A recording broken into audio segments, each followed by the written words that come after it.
Down Toronto, just adjacent to the Rogers Center, where tonight the Red Sox and Blue Jays play.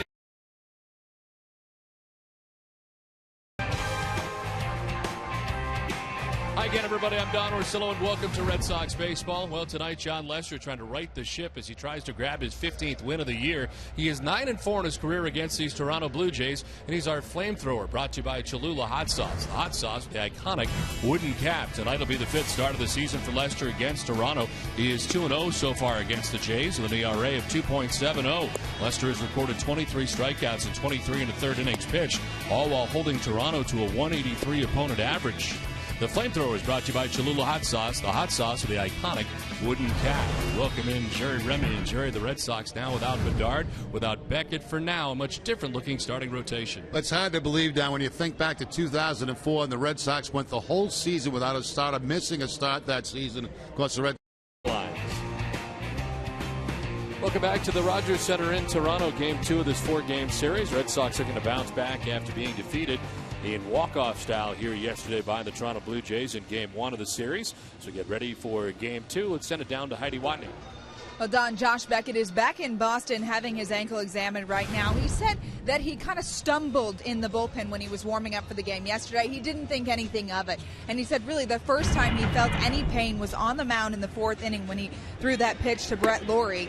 Francona said regardless of the outcome from the examination today, Beckett will miss his scheduled start on Saturday. So going forward, the Sox will have Tim Wakefield pitch tomorrow, followed by Andrew Miller. Then on Friday in Tampa, John Lackey will take the mound. Kyle Weiland will get the start on Saturday with John Lester going on Sunday. If you remember, Eric Bedard is going to be skipped this turn in the rotation because of some soreness in his knee.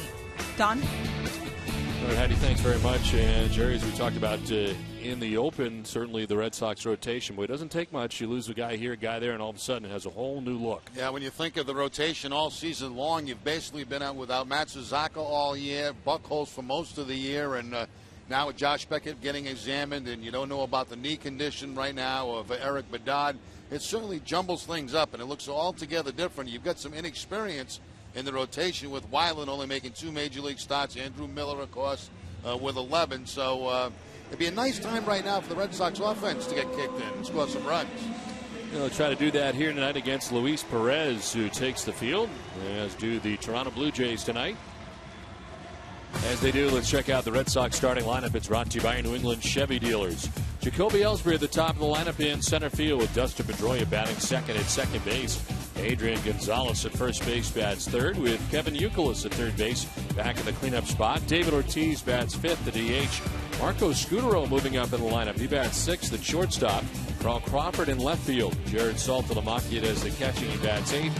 And Darnell McDonald in right field bats ninth. It is Luis Perez on the mound tonight for the Toronto Blue Jays. His 33rd appearance, 4th start of the year. 3-2 with a 3.77 earned run average. Has 51 Ks and 59 and 2/3 innings. And opponents hitting at 257 against him. Last time out, a no decision against the Orioles. A 5-inning effort, which he gave up 5 runs and had 6 strikeouts. It's a guy who last year pitched in the Eastern League in AA, and here he is in the majors in 2011. The defense tonight for the Toronto Blue Jays, they are 8th in the American League with 93 errors on the season. Brett Lawrie at third base, Yunel Escobar the shortstop, Kelly Johnson at second, and Adam Lind the first baseman. Left to right, Eric Baines, Mike McCoy, and Jose Batista, and J.P. Arancibia doing the catching for Perez. Where available, this telecast can be heard in Spanish by selecting the SAP button on your television remote. Enjoy the game. Buenas noches, amigos. Well, very comfortable conditions. It's fall-like here in Toronto right now. 64 degrees tonight, and wind in and from right field at 14 miles an hour. Partly cloudy at the moment, but mostly sunny right above the Rogers Center right now with the roof open for the 2nd straight day. And Luis Perez ready to work here to Jacoby Ellsbury to get it started.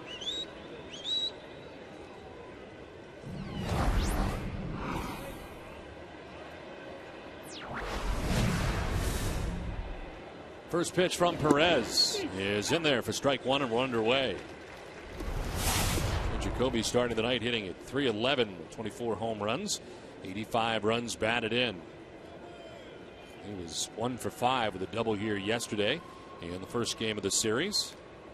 And riding a 10-game hitting streak coming into tonight's action. During the 10-gamer, 293, a triple, home run, and 4 RBIs mixed in for Jacoby.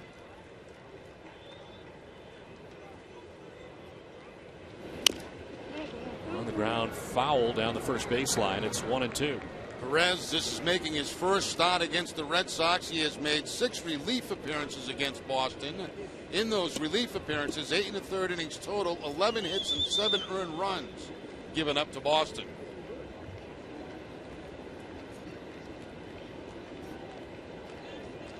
His debut as a starter against the Red Sox, and only the 5th start that he has made.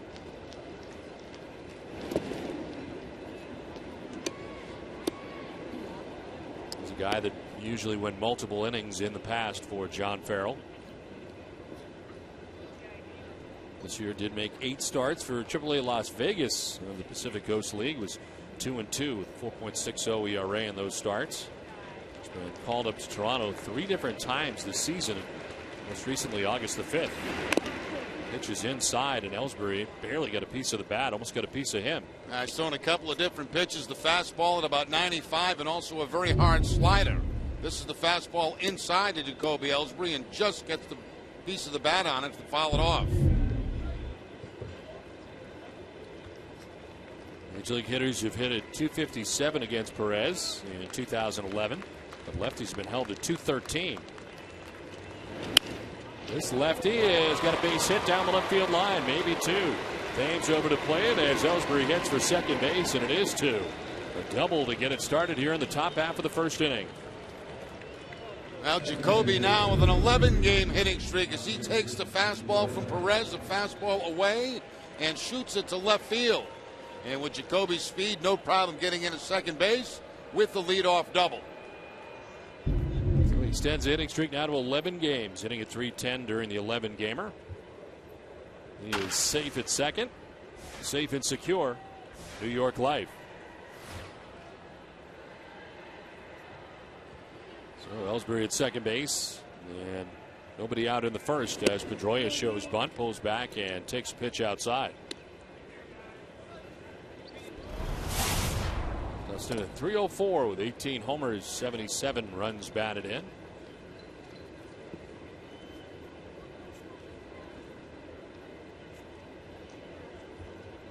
Dustin coming in tonight leading the majors with a .377 average against left-handed pitching. This left-hander delivers, and it's fouled down the right field line, out of play. Now Pedroia, one of about 4 Red Sox out taking extra batting practice this afternoon about 3 o'clock. Donnell McDonald, Jared Saltalamacchia, all guys in the lineup tonight.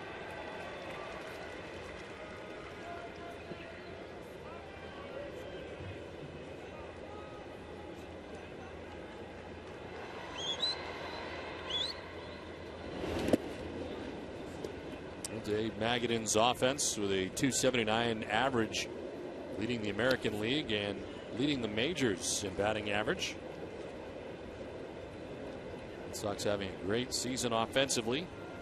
Trying to get it cranking here in Toronto. Yesterday was not so great, unable to score a run in yesterday's game, and just got into extra frames before the Blue Jays walked off with a victory. Joya fouls it off to the right and evens the count now at 2-2.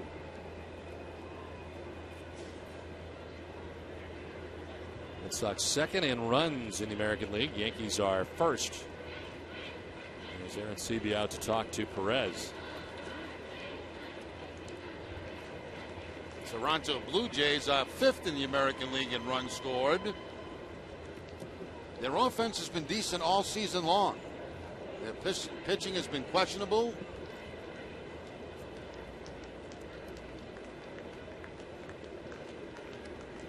The Blue Jays are 11th in earned run average in the AL. A 4.22 earned run average. Red Sox are 9th with 3.96 ERA as a pitching staff.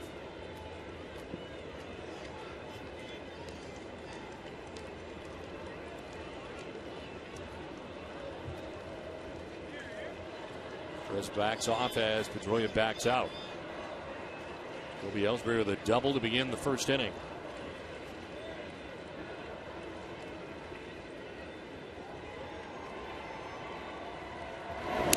Swinging a foul tip, and it's held on to by Aaron Sebia. Pedroia strikes out for the first out. Now it looks like a two-seam fastball from Perez running away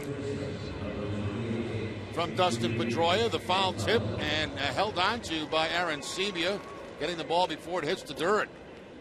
Right in the webbing of the glove, shows the umpire, and the out call made.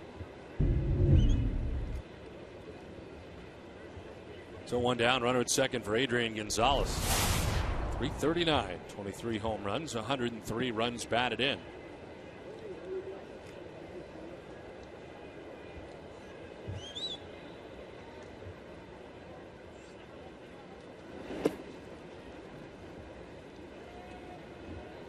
Adrian yesterday 1 for 4 with a double and a walk. And that average dropped down under 340. It is 339. Still leads the majors in average in hits and in total bases. And against lefties, hitting at 305.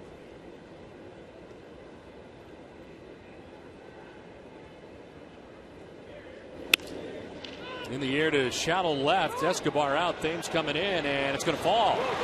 Ellsbury takes third and now tries to score. Here comes the throw to the plate. He will be safe. Red Sox take a 1-0 lead. That was in the air for a long time, but Thames couldn't get there. Ellsbury had to wait, and then he took off. And he's able to score the Red Sox first run of the night. Yeah, that's a tough call for a base runner because you're not sure if the ball's going to be caught or not. You see how deep Thames was. He couldn't get to it. Escobar couldn't get to it. They look at each other, and the ball bounces. Now Jacoby comes around third base, and he'll be able to score the first run of the ball game for the Red Sox. So the Red Sox, who could not score yesterday, have a run here in the first inning. 10 RBIs in the season series here at the Rogers Center now for Adrian. As Kevin Youkilis takes ball one.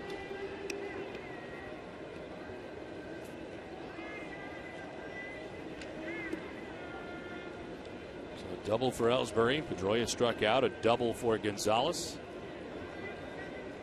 And the Red Sox with a 1-0 lead against Luis Perez.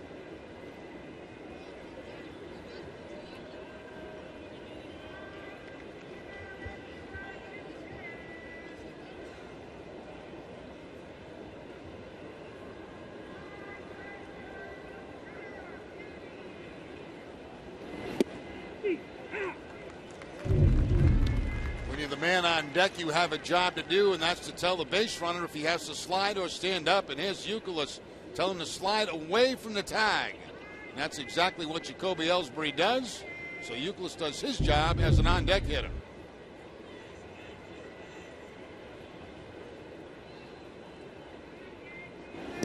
Skips in for ball two, and it's 2-1.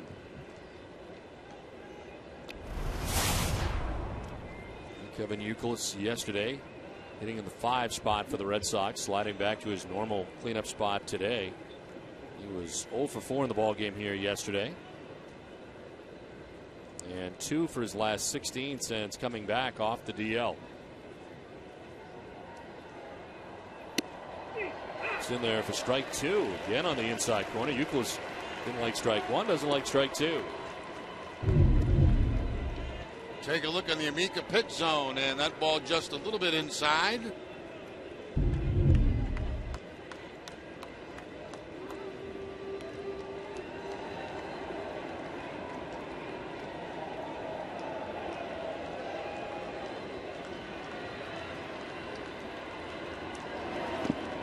Down and in, full count.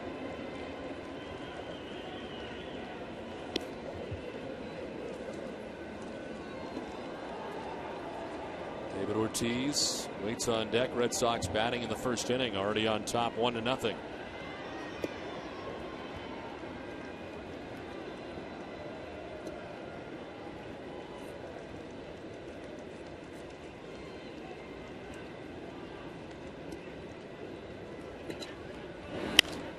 In the air, foul down the right field line, out of play.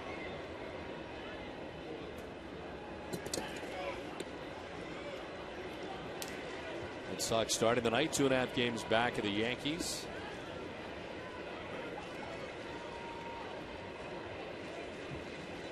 Yankees taking on the Orioles again tonight. Phil Hughes on the mound for New York. He's 4-5 on the season. Red Sox with a 7-game lead over the Rays as Euclid almost gets hit and heads down to first base. So a walk here for Perez, 2 on with 1 out. And again, Aaron Seavey out to talk to Perez.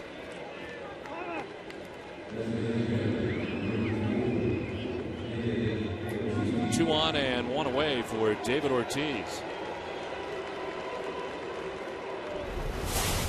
Limited .313, 28 home runs, 89 runs batted in. Ortiz 1 for 4 yesterday with a walk. This season has been terrific against left-handed pitching, hitting at .345 against lefties with 8 home runs this season, compared to .298 against right-handed pitching, but 20 home runs against right-handers, 8 against left-handers. And no shift put on David Ortiz right now, the left-handed pitcher on the mound. And the men at first and second base. This will bounce in and get away from Aaron Sebia. So Gonzalez to third base and Euclid to second. Wild pitch charge to Luis Perez. That's a pitch there that Aaron Sebia should have been trying to block instead of backhand. Tries to backhand the ball, deflects off him, gets by him, and 2 men get in the scoring position. If he tries to block the ball, probably no advancement by either base runner.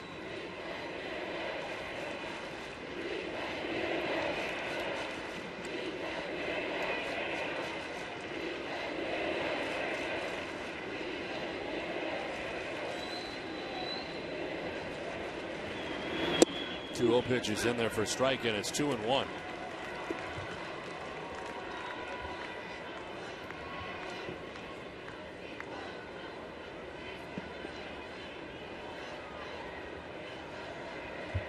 Center fielder Mike McCoy over to right center for Big Papi to pull in the outfield. 2-1 is on the ground and through the right side of the right field, a base hit. Gonzalez scores. Euclid will stop at third, and the Red Sox lead it 2-0.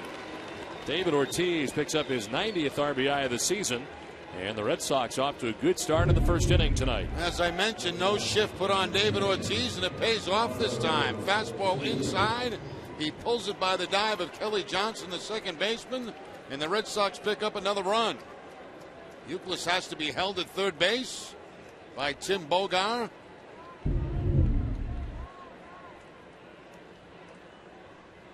Must be nice for Ortiz to go up there and not see that shift in play. First and third for Marco Scutaro. And this ball 1. Aaron Sebia back to the mound again. A lot of meetings in this first inning. There's been a lot of meetings in this series, period. Going back to yesterday. Well, for Perez, he's thrown 26 pitches, 13 for balls, 13 for strikes. A long first inning for him, and he still has just 1 out. Marco Scutaro, the former Toronto Blue Jay, hitting at .274, 5 homers, 35 runs batted in. Moves up in the Red Sox order, batting 6th as he takes a pitch outside. Scutaro with another good day here at the Rogers Center yesterday, 2 for 4 with a double. And hitting well for the Red Sox, hits in 16 his last 19 games. .320 in the last 19 games for Marco.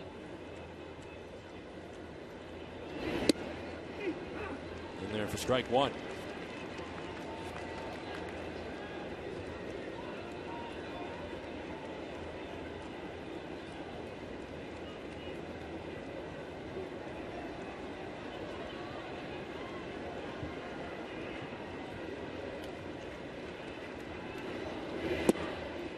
Inside, ball 3. Second time Marco Scutaro is hit in the 6th spot in the Red Sox order. John Farrell, who missed a couple of weeks with pneumonia, back for his second game at the helm of the Blue Jays. 30th pitch of this first inning for Perez. That's a swing and a miss. Big cut by Scutaro. Full count. Now Scudero sitting all over fastball on that 3-1 count. He got it. It was a little bit high in the zone. No contact.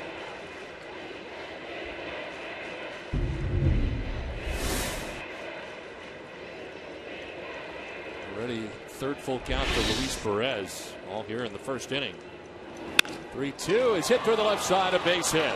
From third comes Youkilis, and the Red Sox take a 3-0 lead. Marco Scudero drives in the Red Sox third run. Well, you mentioned, Don, the success that Scudero's been having recently, and it continues.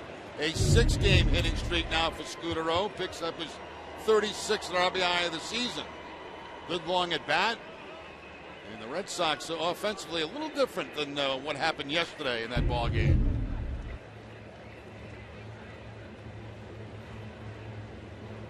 Bruce Walton out there to talk to Perez here in the first inning.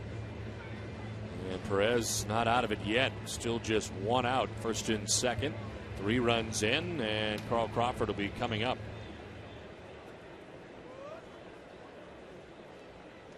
Luis Perez, who is 26 years old, from the Dominican Republic. First year in the majors as he deals with Carl Crawford, hitting at .250 with 11 homers and 52 runs batted in.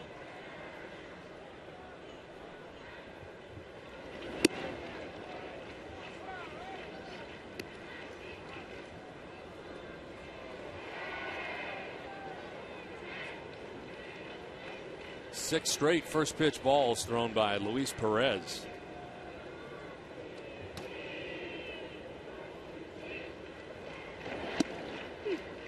Strike over the outside corner that time, and it's 1-1 now to Crawford.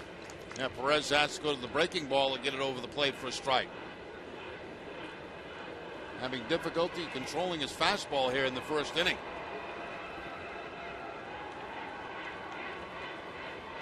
Crawford 0 for 4 in the game yesterday. It's a hard ground ball down the first baseline. It's a fair ball.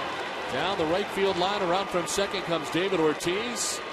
Marco Scudero will be stopped at third. It is a double for Crawford, and the Red Sox take a 4-0 lead. Now Crawford gets a breaking ball that stays inside. And that's kind of a dream for a left-handed hitter off for a left-handed pitcher. That breaking ball staying on the inside part of the plate, right over the first base bag and down into the corner. So Crawford with the double. He picks up his 53rd RBI. The Red Sox having a very nice top of the first. Second and third, still just one out. And Jared Saltalamacchia, the batter. Jared had yesterday off. Jason Varitek was in there to catch game 1 of the series.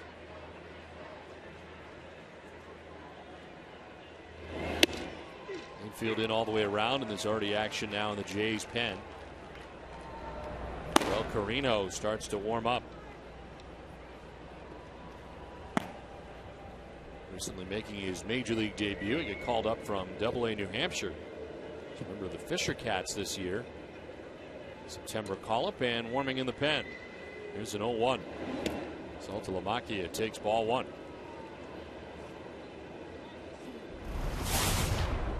Jared at .251 with 14 homers and 48 runs batted in.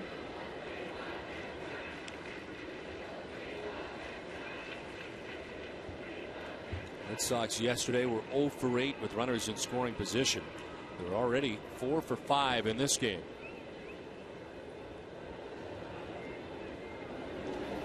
This is right back at him. He makes the catch and fires to first for the out. Wow, that was very hard back to Perez. Made the grab defensively and throws out Saltalamacchia. No advance for the other base runners.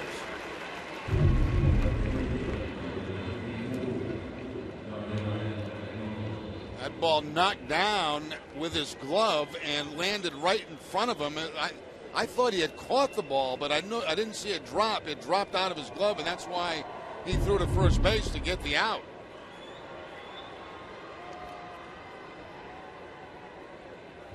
So 2 down and a hot shot right back at him. Darnell McDonald getting under 200 at 194. Chops it towards third. Laurie across the diamond will end the inning. With a very good first for the Red Sox. They score 4 times and take a 4-0 lead.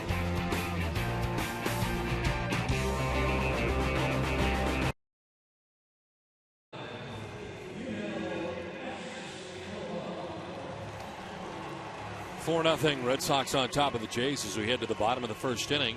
John Lester on the mound for the Red Sox. Starting pitcher brought to you by McDonald's. His 27th start, 14-6 with a 3.05 earned run average. He's logged 165 innings on the year, 156 Ks. And opponents sitting at 228 against him. Had a no decision last time out against New York. 5 innings, giving up only 1 run. Struck out 6, and tonight has got a 4-0 advantage as he takes the hill here in the bottom of the first inning. And now Escobar getting it off for the Jays. Takes strike 1. Escobar at 290, 11 home runs, 48 runs batted in.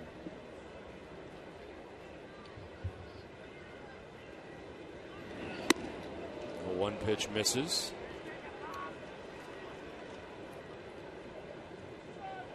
Lester trying to grab his 15th win of the year against Toronto in his career, now 9-4.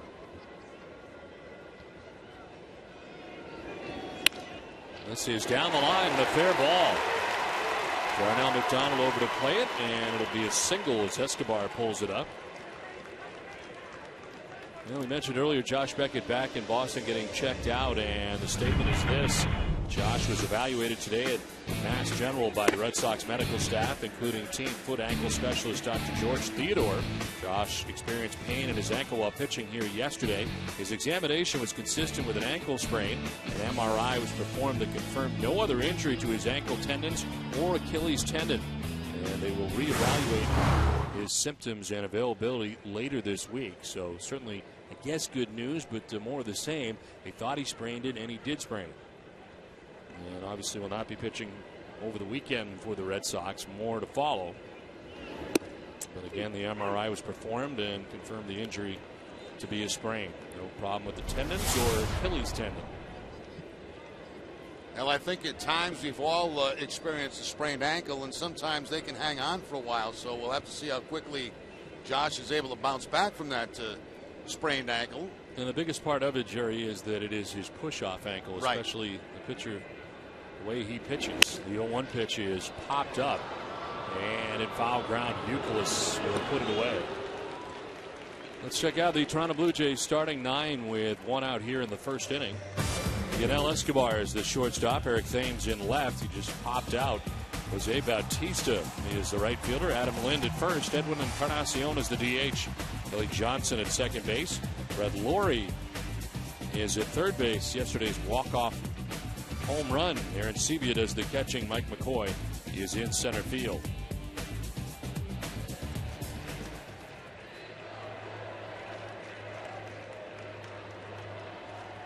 One out, one on for Jose Bautista. Bautista sending one down the right field line. On the run is McDonald towards the seats, but will have no play.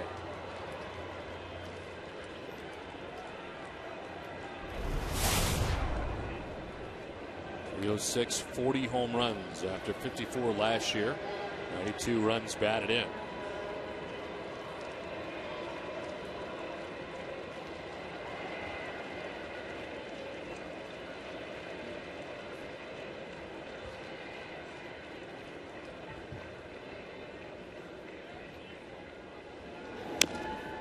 Fouled off 0-2.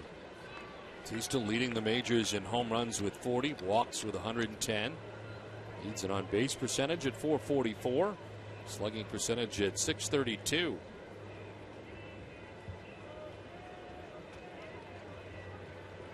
It's 7 home runs in his last 17 games. Hit a .301 in the last 17 games.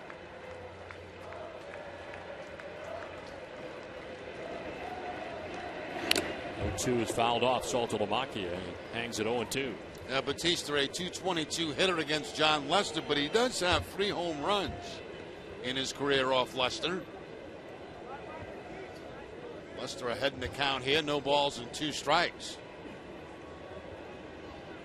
I struck him out 9 times in 36 at bats.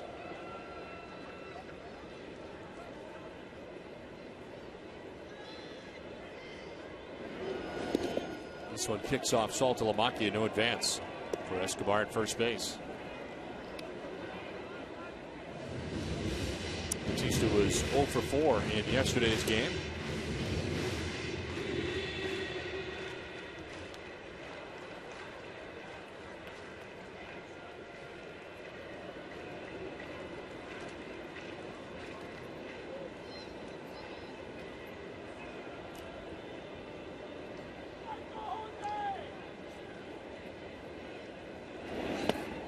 Down and in, had to get that back foot out of the way, and it's 2-2. Yeah, Lester shook off the fastball, wanted to throw the cutter, did throw the cutter down and in, but Batista not biting on it.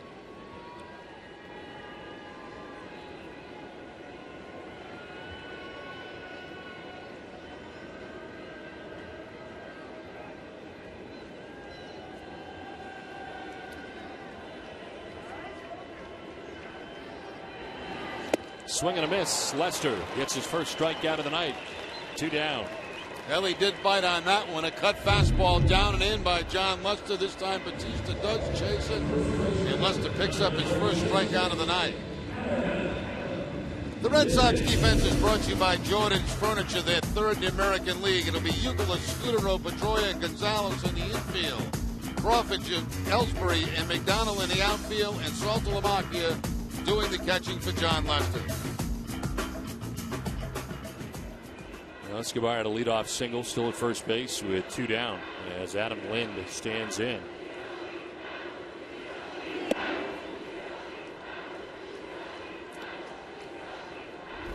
Our key matchup brought to you by your New England Acura dealers. Adam Lind 3 for 21 in his career against John Lester. Lind was 1 for 4 here yesterday and has been quiet lately, hitting at 170 of his last 14 games. Hits it off the end of the bat slowly towards Youkilis at third. On the run and in time. Nice play by Kevin Youkilis to end the first inning. We're done with 1 from Toronto. Red Sox have a 4-0 lead. Off the competition tonight following Red Sox coverage, and visit NESN.com/schooled for more. Top of the second inning, Red Sox on top of the Blue Jays 4-0. Red Sox out hitting the Jays 5-1 as back on the hill is Luis Perez. Threw 38 first inning pitches and gave up 4 runs on 5 hits. Red Sox sent 9 men to bat. Well, started with Jacoby Ellsbury's double. And here is Jacoby to begin things in the second inning.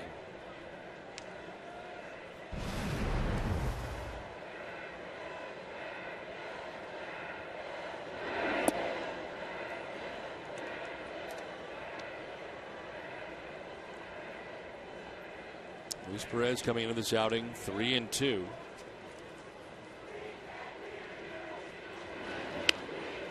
Fouled off to the left hand, out of play.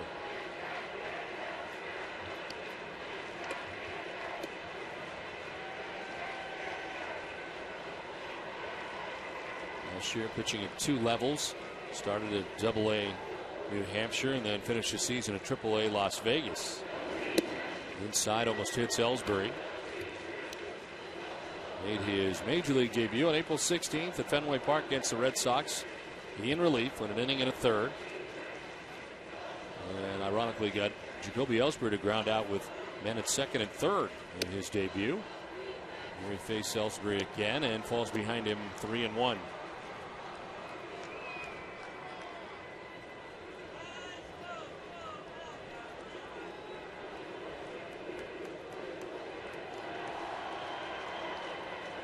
He signed as an international free agent July of 2003. He's 26 and just missing outside. Ball 4 down to first. Goes Jacoby Ellsbury. Second walk allowed by Perez. Didn't appear to miss by much.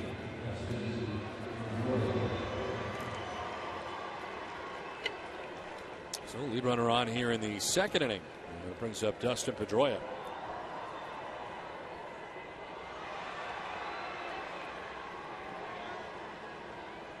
Dustin struck out swinging in the first inning as Perez kind of slings it over to first base.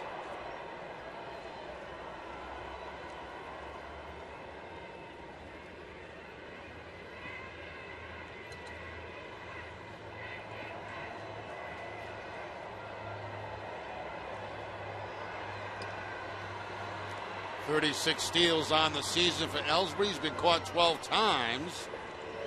The league leader in stolen bases, Brett Gardner of the Yankees, with 42.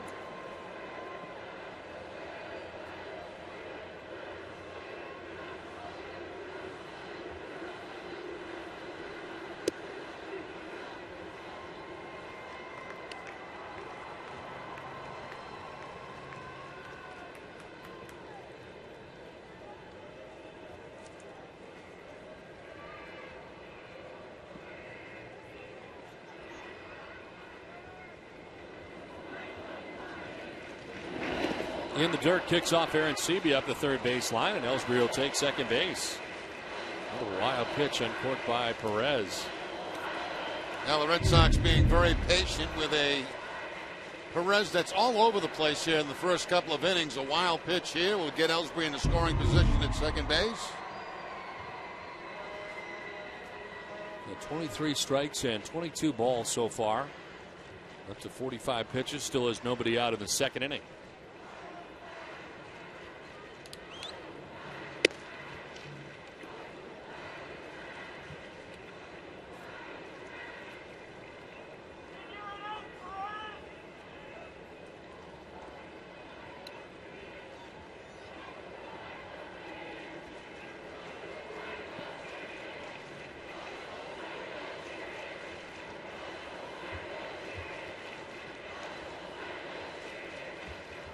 Two-one pitch is line foul.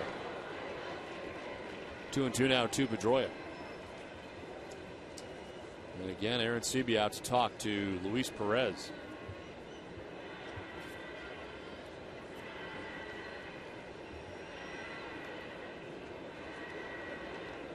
Most pitches Perez has thrown in a start is 95. He's nearly halfway to that total here already as he works in the second inning.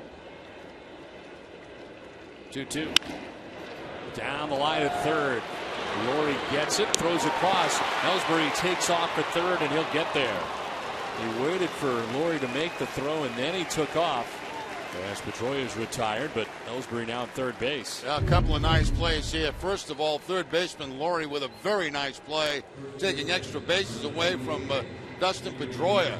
And Jacoby Ellsbury, a good base running play. Once he sees that throw take off, that's two long throws they're going to have to make to get him at third base, and they can't do it. So now already down by 4 runs. The Blue Jays bring the infield in with Ellsbury at third base. One out, Ellsbury 90 feet away. Adrian Gonzalez has already doubled and driven in a run as he takes ball 1.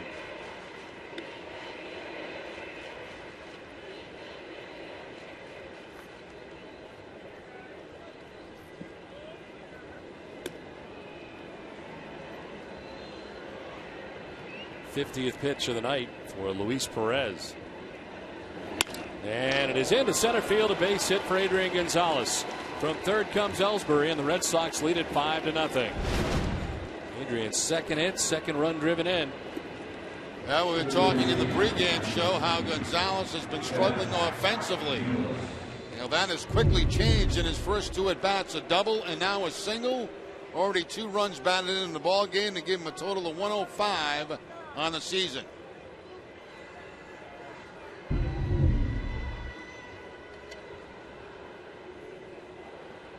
One out, one on. Kevin Youkilis, the batter. In there for strike 1. It's the 7th game that Adrian has played in here at the Rogers Center this season, and he's got at least an RBI in every one of them.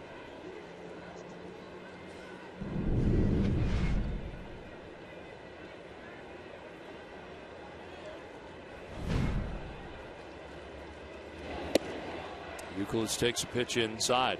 And in 5 of those games, he's got at least 2 RBIs in the game.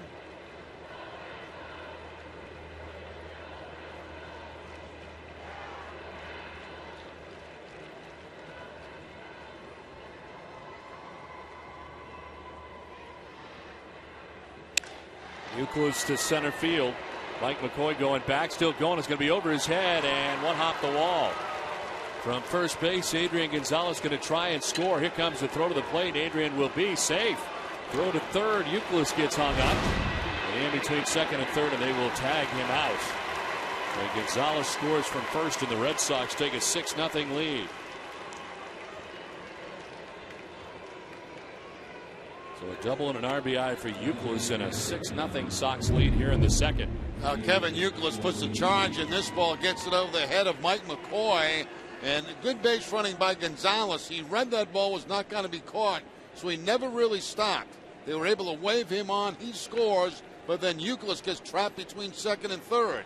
Aaron Seeby to throw to third base, and they'll just chase down Youkilis and tag him out.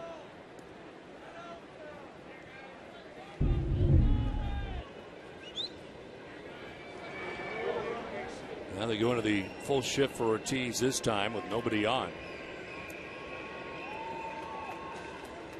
It's Brett Lawrie, the third baseman, who's in right field, short right.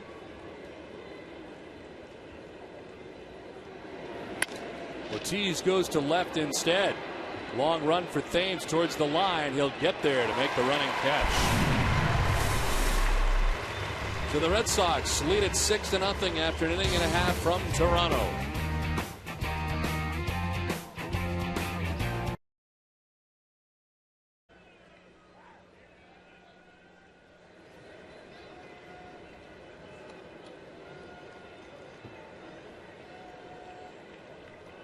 Six nothing Red Sox on top of the Blue Jays. Already big night for Adrian Gonzalez.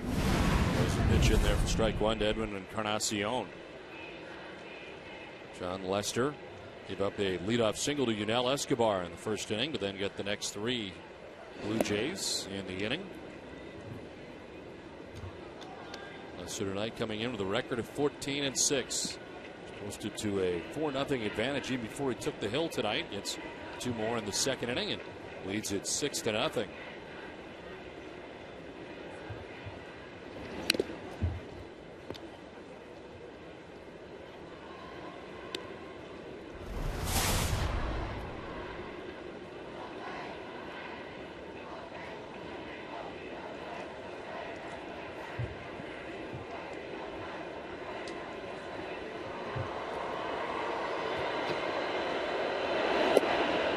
Inside, 2-2.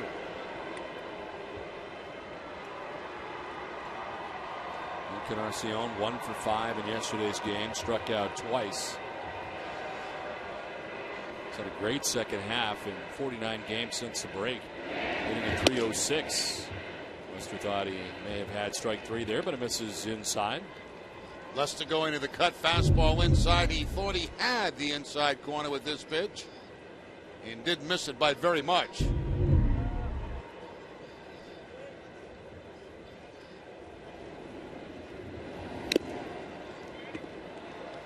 Well, celebrate the 100th anniversary of Fenway Park. Etch your name into the history of America's most beloved ballpark by getting a personalized commemorative brick. Your unique message will be engraved onto a brick that will be placed inside the ballpark. Concourses Gate B or Gate C. Also receive a free replica of the brick with a custom case to proudly display in your home or office. Visit redsox.com/bricks to get your brick today. Ground ball foul.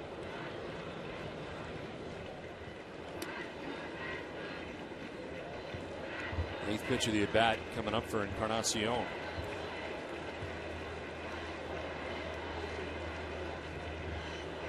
Kelly Johnson and then Brett Lawrie expected in the inning.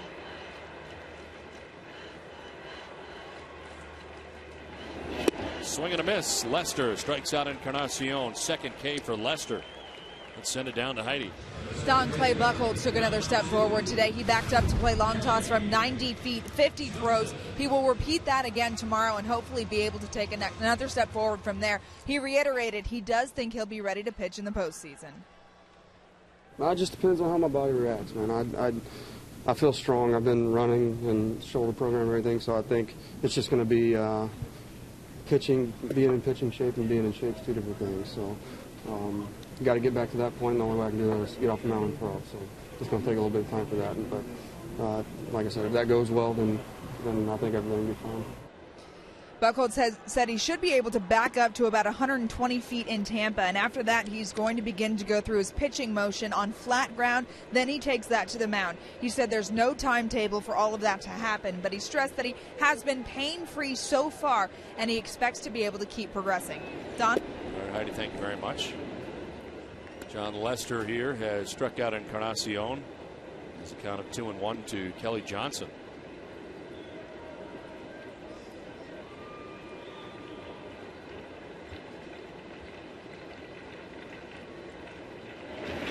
The 2-1 pitch is fouled off down the left field line. I would imagine you'd get antsy. You know, if you're pain-free, you'd probably want to get back on that mound as soon as possible. But again, they're staying with their steps that they have made to progress with Clay Buchholz. But the good news is he is pain-free and continues that program.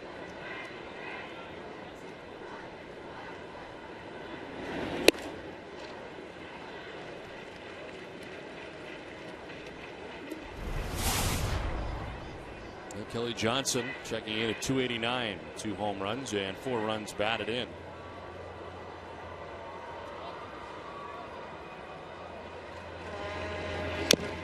Rolls it over foul and hangs it 3-2.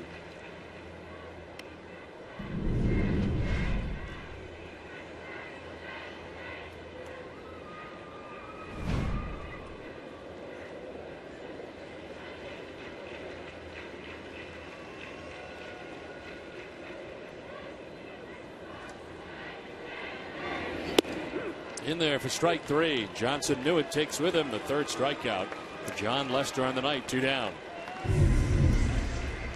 John Lester this time going to the cut fastball again to pick up the strikeout. 2 of the 3 strikeouts on cut fastballs.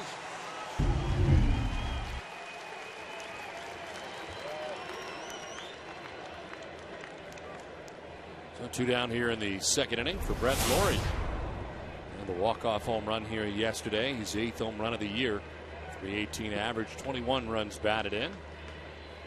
Is everyone in Toronto excited about the way his major league career has started? As Lawrie takes pitch inside, the ball 1. Yesterday in a scoreless tie off Dan Wheeler. The walk-off home run.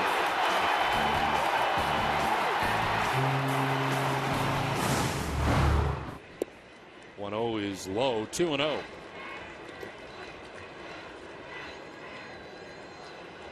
In 30 games since Lawrie made his major league debut August the 5th, leading all rookies in the majors.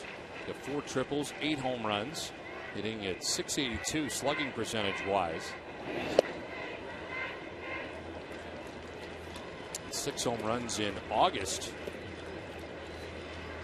Second most in club history by a Toronto rookie in their first full month. Carlos Delgado had a club record 8 home runs back in '94. Takes ball 4 and heads down to first base. 4-pitch walk. Red Sox baseball on NESN is brought to you in part by Eastern Bank, the official bank of the Red Sox television network.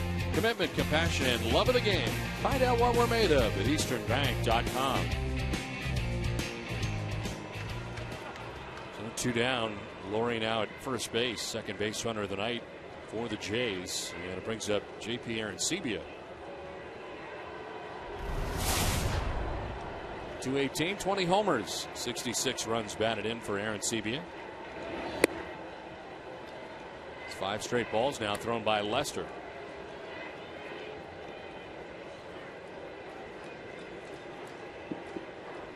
Arancibia with 20 home runs, second among all catchers in the majors.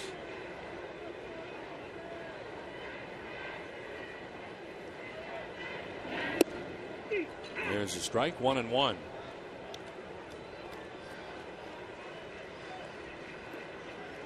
Arancibia technically a rookie. And among AL rookies in several categories, second in home runs. RBIs with 66. Runner goes at first and a line drive foul. Taken off there was Brett Lawrie with 2 outs and the Blue Jays down 6-0. Now Lawrie has 5 steals on the season, has not been caught. And figuring that Lester's focus was completely on the hitter at the plate with the lead, decided to take off.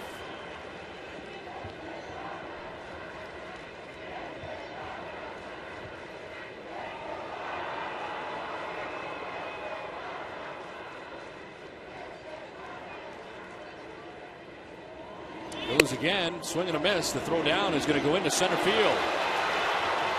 But it won't matter because striking out is Arancibia to end the inning. 6-0, Red Sox on top.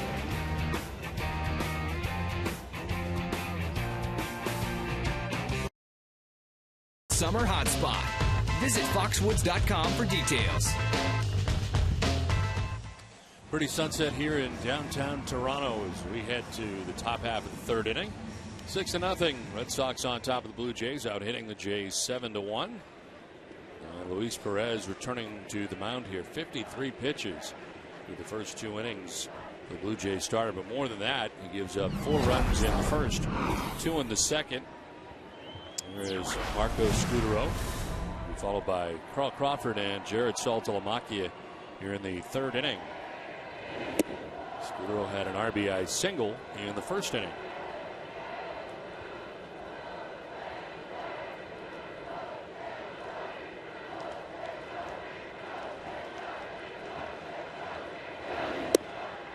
There's a strike, 1-1.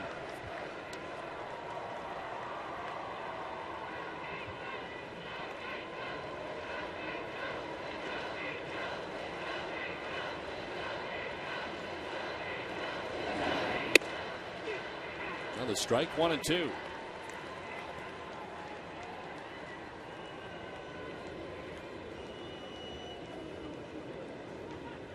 Marco Scudero, a member of the Blue Jays in 08 and 09. Lines went towards the gap in left center field. That'll get down. Over to play it is McCoy, who cuts it off. Scudero headed for second base. Throw to second is not going to be in time. He gets there standing. Leadoff double for Marco Scudero to begin the third inning, his second hit. Single, a drive and a run back in the first inning. Now the double. Looks like a breaking ball that time from Perez, and Scudero finds that gap. Good job by McCoy to cut the ball off, get it back in, but no problem for Scudero to get the two-base hit to lead off the third inning. 16th double of the year for Scudero, who is safe at second, safe and secure. New York life. Red Sox have had a lead runner on in every inning. Scudero is at second to begin things here in the third. Carl Crawford, an RBI double in the first inning, picked up his 53rd RBI of the year.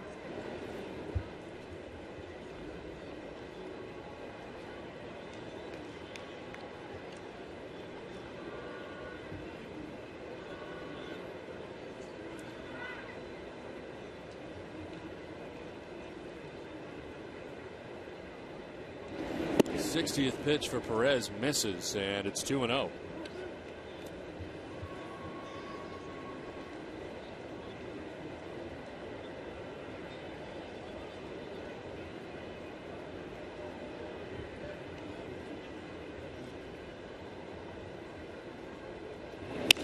Crawford gets jammed, fouls it off.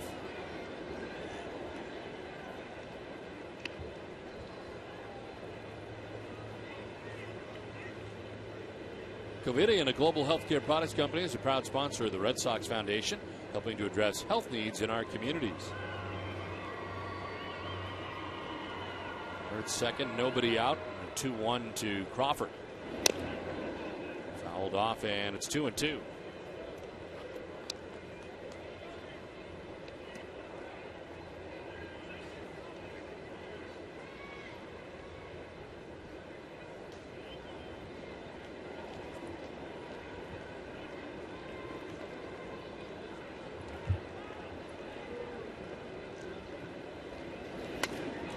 Protective swing by Crawford, who fouls it off. Still 2-2. Much smaller crowd here today than we had yesterday on Labor Day here in Toronto. Very small crowd tonight. I guess school started today in the area.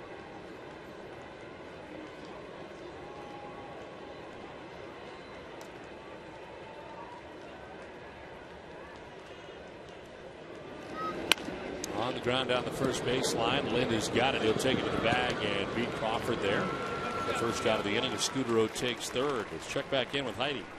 Don, in case you missed it earlier, Josh Beckett was examined back in Boston today after leaving the game in the fourth inning yesterday with a sprained ankle. Beckett was evaluated at Massachusetts General Hospital by the Sox medical staff, including foot and ankle specialist Dr. George Theodore. Now, the Red Sox released a statement from team doctor Tom Gill, who said Beckett's examination was consistent with an ankle sprain. An MRI was performed that confirmed no other injury to his ankle tendons or his Achilles tendon. The team will reevaluate his symptoms and availability later this week. Don? All right, Heidi, thank you very much. Here is Jared Saltalamacchia with one out and a runner at third. Jared grounding back to the mound in the first inning.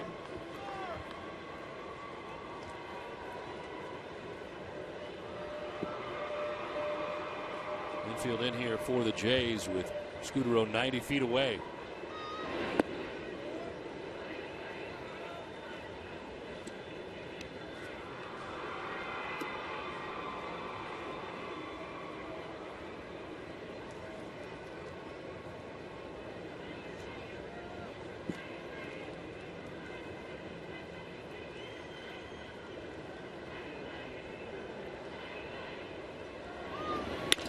in the air to center field. Racing back is McCoy onto the track at the wall. He leaps and that ball is gone.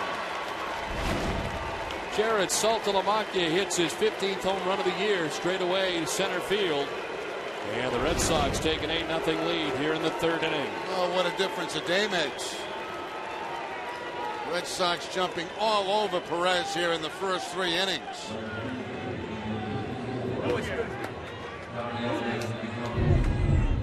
Saltalamacchia pretty much straight away center field on that fastball and gets enough of it to get it out of the ballpark for the home run.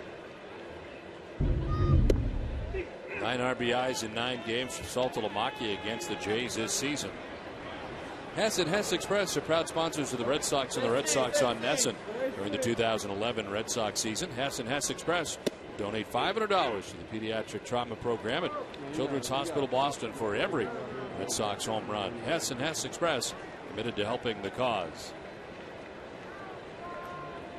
One down in the third inning. Darnell McDonald, the batter. He grounded out to third base in the first inning. Left-hander Rami Lewis starting to warm it up.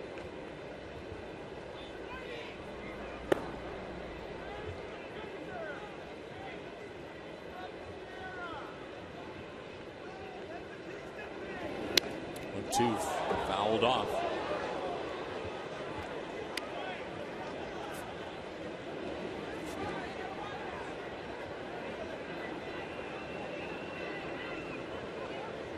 Darnell did not play yesterday. He was 2 for 13 in the homestand for the Red Sox. His prior homestand between Oakland, New York, and Texas as he fouls off another.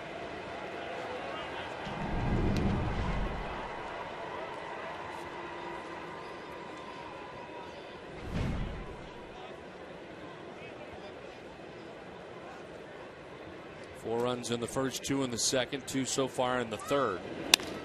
This is back up the middle into center field, a base hit. So Darnell McDonald keeps it going for the Red Sox. And how much longer will John Farrell go with Luis Perez? It's longer anyway. Bruce Walton's headed out, pitching coach. I don't think the guy in the bullpen, Lewis, is warmed up yet.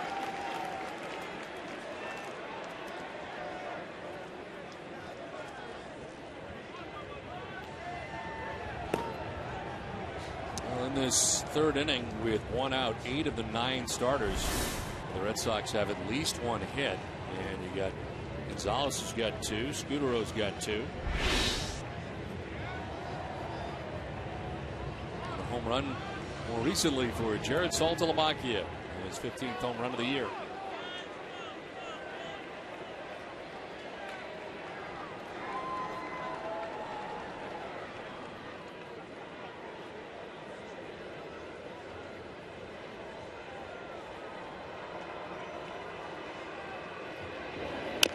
Ellsbury chops it off the plate. Perez off the mound. Goes to first for the out. Up to second base goes McDonald, with now 2 down in the inning.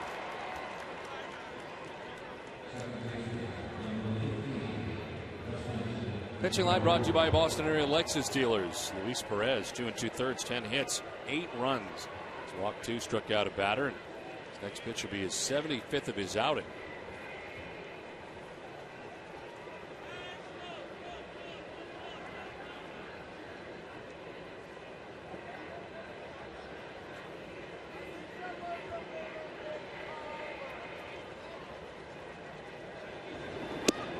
Takes ball 1. Dustin 0 for 2. He has struck out swinging, and last time up grounded out to third base.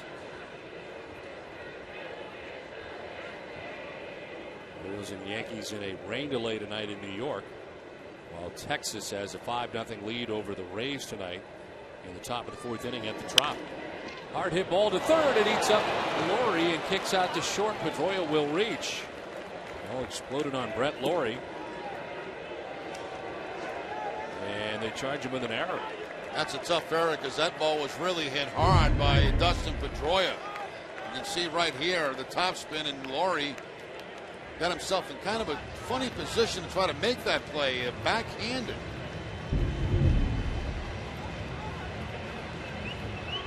Well, John Farrell will make the change. 8-0 Red Sox on top, 2 outs in the third.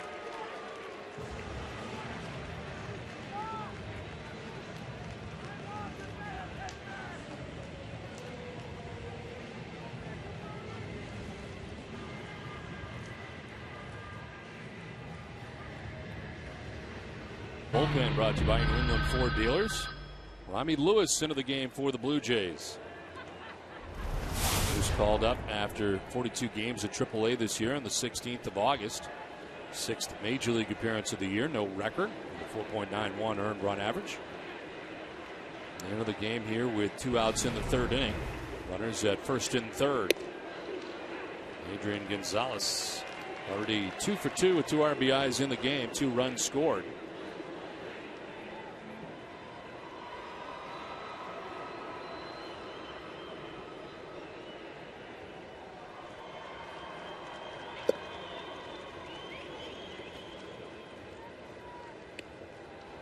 Lewis making 14 appearances last year with the Blue Jays, and a 6.75 earned run average last year.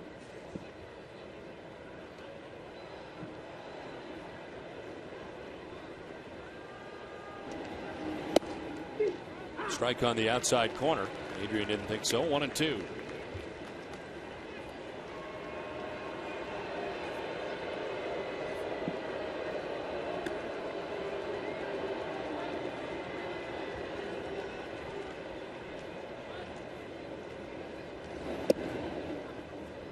Two and two.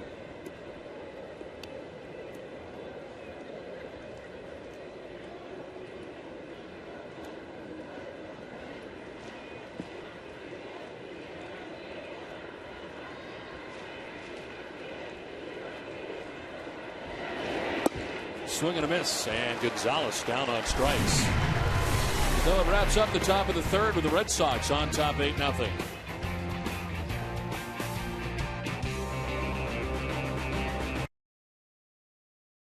Day. Sign up now for convenient Boston Globe home delivery at bostonglobe.com/sports. It's been a great start for the Red Sox on top 8-0. Start at the bottom of the third inning. 19-minute wait for John Lester. Groove strike one into Mike McCoy. A very versatile John Farrell playing in the infield yesterday, outfield today, and center field. As he takes strike two. Inning of 217. Home run, 5 runs batted in.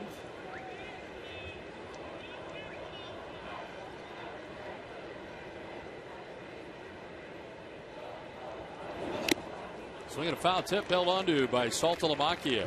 That's 5 strikeouts now for Lester. Struck out the side in the second inning. Well, a much better start to this game for John Lester than last time out. Remember, he had all those pitches early in the ball game in the first inning in his last start. He was only able to get to, 5 innings in that ball game, I believe, against the New York Yankees. Much smoother performance so far early in the game for Lester tonight. He had 43 pitches in that first inning last time out. Tonight just 13 first inning pitches. But 1 out in the third inning for Yunel Escobar. He lines one into right. Escobar is 2 for 2. Only 2 hits coming tonight so far from the Blue Jays from Yunel Escobar. Had a base hit on a changeup back in the first inning. This time the fastball, a cut fastball, and takes it the other way for the base hit.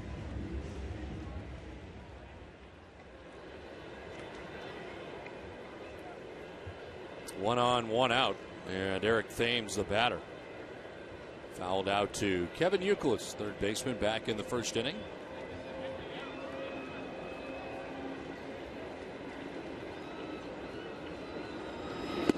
And then for strike one, Toronto has action in the pen. Right-hander up, Dustin McGowan. Hasn't pitched in a major league game since 2008. A series of injuries have kept him on the shelf.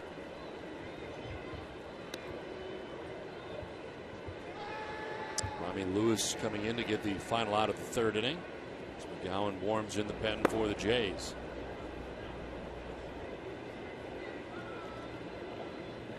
1-1 to Eric Thames.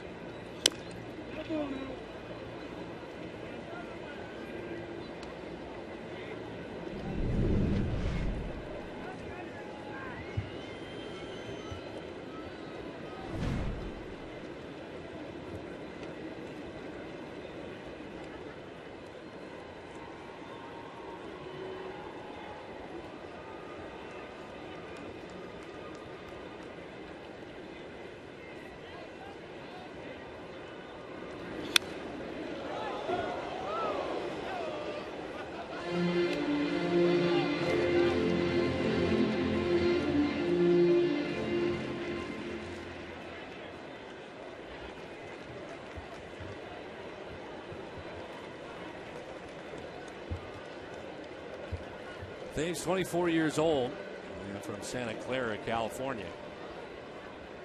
Waiting on a 1-2 pitch. In the air to right field. McDonald on the move.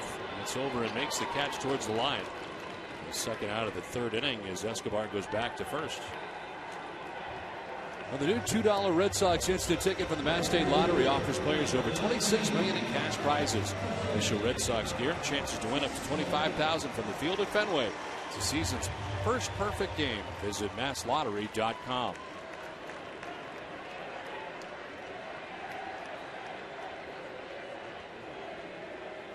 Two outs with a runner at first base. Jose Bautista, the batter. Struck out swinging in the first inning. And takes ball one. Well, 5 strikeouts tonight for John Lester. Now has 100 Ks in his career against the Toronto Blue Jays.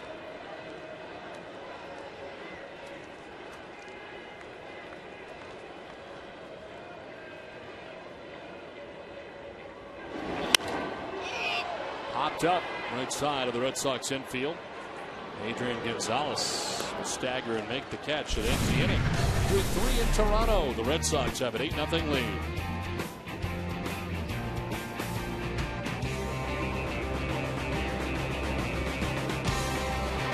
Tonight's AT&T trivia question: which 2 2008 first-round picks have had walk-off RBIs against the Red Sox this season? The answer for you a little bit later. Play along to the top half of the 4th inning. Kevin Youkilis, David Ortiz, Marco Scutaro to bat in the inning. Robbie Lewis back on the mound for the Jays. Get the final out of the 3rd inning. And now starts the 4th as Youkilis takes pitch inside. Kevin walked and scored in the 1st inning, doubled in the 2nd inning.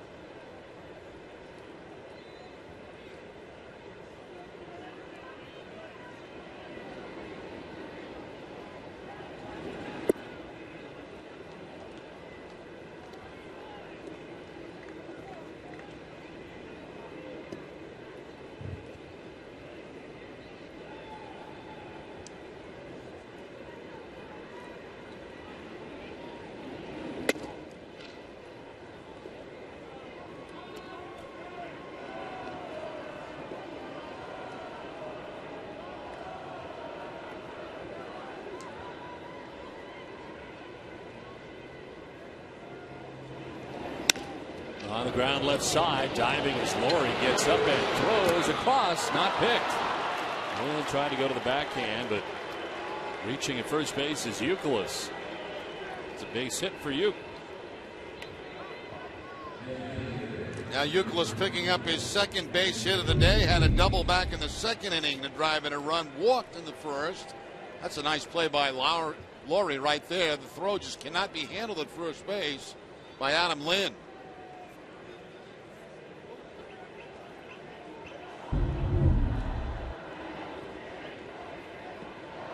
Laurie on the right side into the shift for David Ortiz. Doesn't go quite as far. He'll stay in the infield. Ortiz takes strike one. David singled in the 1st inning and scored. Flied out to left in the 2nd.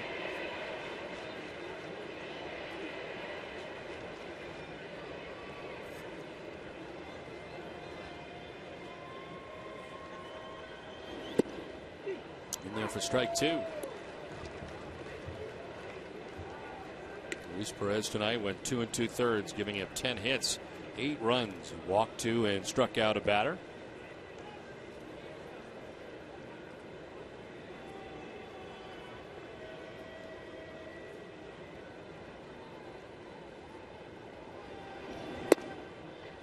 Inside 1-2.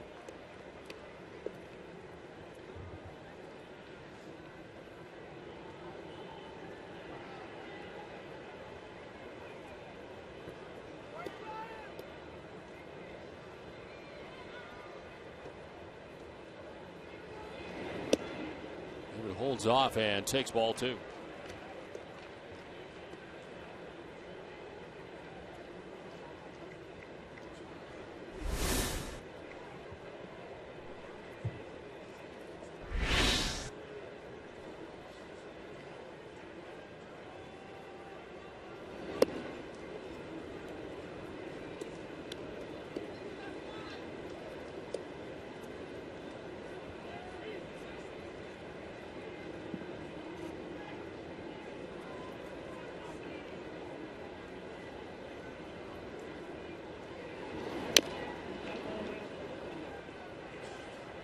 This copyrighted telecast is presented by authority of the Boston Red Sox. May not be reproduced or retransmitted in any form. The accounts and descriptions of this game may not be disseminated without the express written consent of the Boston Red Sox.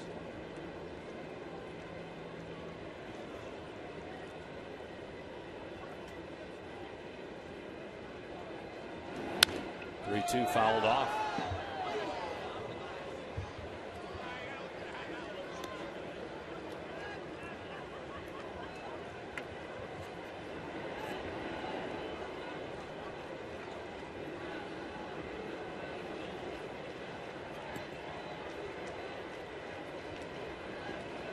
Two pitch coming to David Ortiz. In the air to right center field, struck well. Mike McCoy headed back towards the track, and that ball is off the wall. It ricochets by McCoy. As Euclid is going to try and score, he will. On an RBI double by David Ortiz, the Red Sox take a 9-0 lead. Now the ball is traveling much better tonight than it was yesterday afternoon. It was very windy yesterday afternoon. I thought this ball might have been gone when Ortiz made contact and was almost gone. Did not miss by very much. Ortiz picks up his 91st RBI of the season. Safe at second. Safe and secure. New York Life.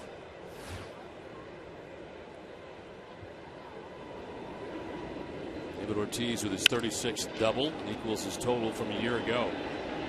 This one fouled down the right field line by Marco Scutaro. Very good season for David Ortiz. He's got 2 hits tonight, 2 RBIs. Red Sox on top 9-0. Outstanding chance again to go over 30 home runs, 100 RBIs for Ortiz.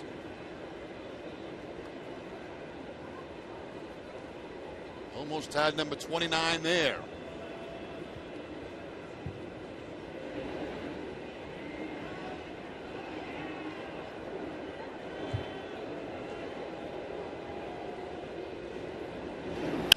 Scutaro now, opposite field, base hit into right center. Ortiz coming around third base. He will score. As Scutaro with his 3rd hit in 3 tries. The Red Sox take a 10-0 lead. Marco Scutaro right on target tonight. 3 for 3, 2 singles, a drive-in runs, a double sandwiched in between that. Inside out swing by Scutaro that time, finds the gap in right center field. First multi-extra base hit game of the year for Marco Scutaro. He's got 2 doubles in the game and a single. He's at second, still nobody out. And Carl Crawford the batter. It's outside, ball 1. Don, while I got a chance, I want to say happy 58th anniversary to Dot and Frank Riley. Because Frank around Cambridge is known as the Oil Baron. 58 years. Swing and a miss. Carl Crawford, and it's 1-1. Nicholas started with a single in this inning in the infield. Ortiz double. And Marco Scutaro with a double to drive in 2 runs in this inning. 7 extra base hits in the game for the Red Sox.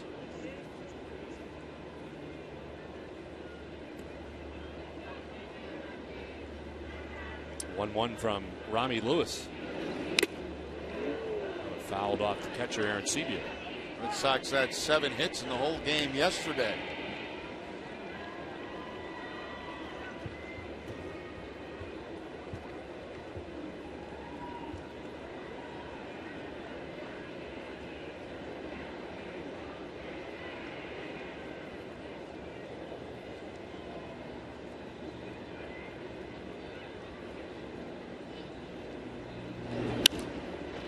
Fouling it off to the left, out of play.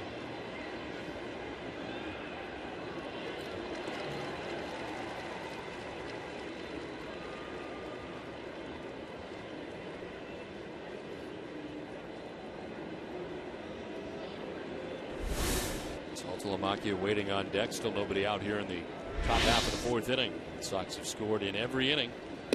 Crawford with a swing and a miss, strikes out. First out of the 4th. Second strikeout for Rami Lewis.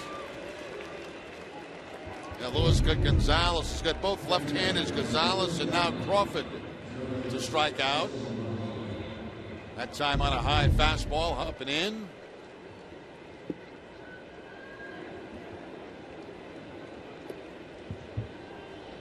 So runner at second, 1 down for Jared Saltalamacchia. Grounded out in the first inning and then homered in the 3rd, a 2-run shot for Saltalamacchia. His 15th home run of the year. As he takes strike 1.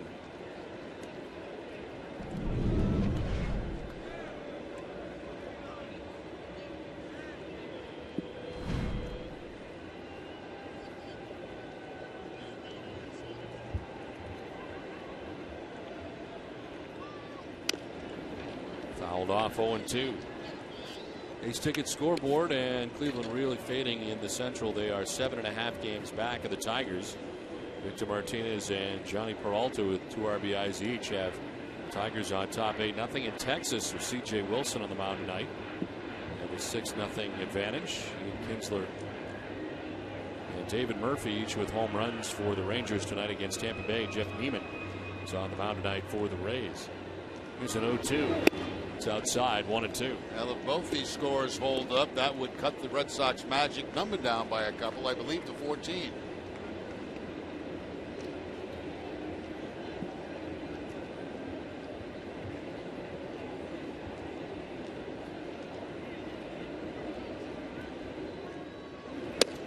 Two runs inside, 2-2.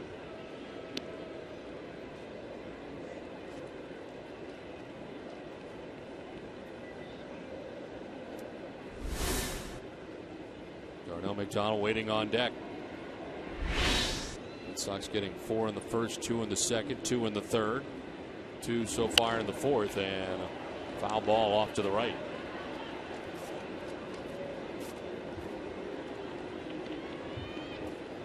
Games already for Marco Scudero's got 3 hits. Euclid with 2, Gonzalez with 2.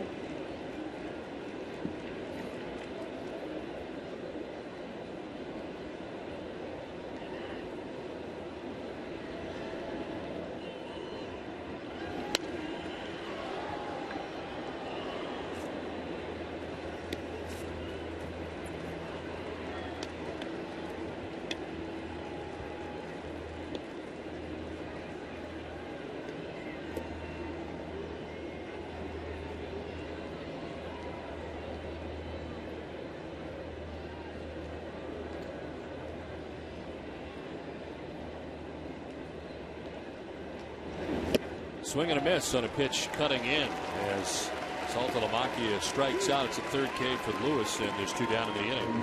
It's either the slider or a cut fastball by Lewis going down and in, and Saltalamacchia. Salty swinging right on top of it.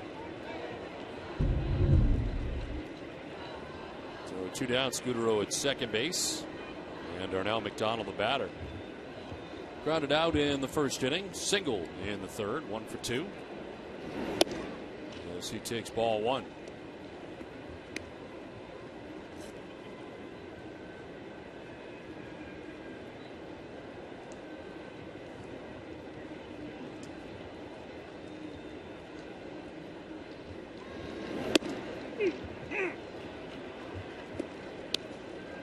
Tim Wakefield will get start here tomorrow night, matched up against Brandon Morrow. Wakefield seeing all these runs scored tonight, hopes he can get a few tomorrow night.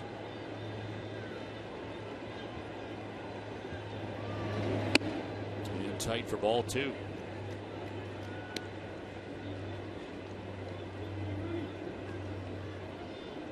A long wait for John Lester, who's had a few tonight.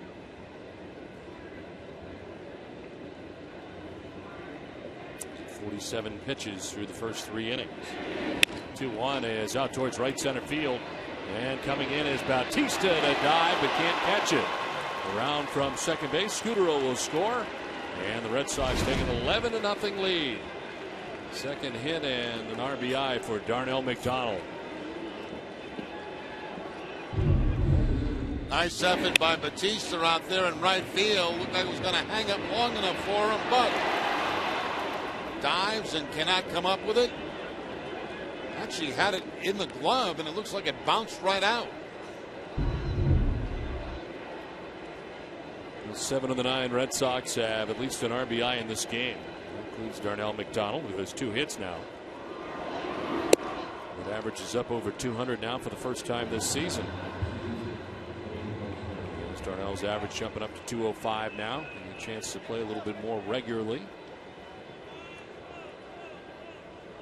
Not held on at first with 2 outs.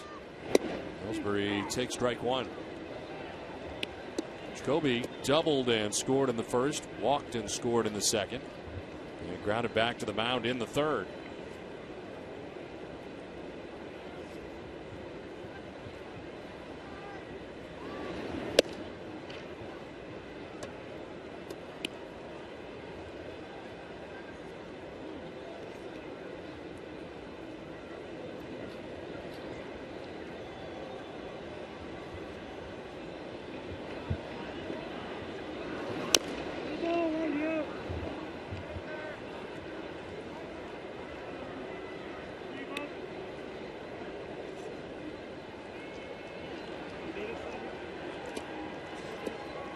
Darnell with 2 hits tonight, hitting at 274 since the break.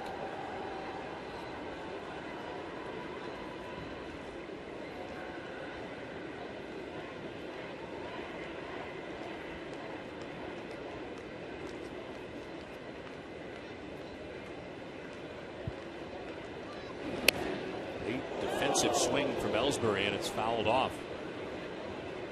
That's one that Jacoby probably didn't think was going to be a strike. All of a sudden it breaks, and it looks like it's going to hit the inside corner in a half a swing to foul it off.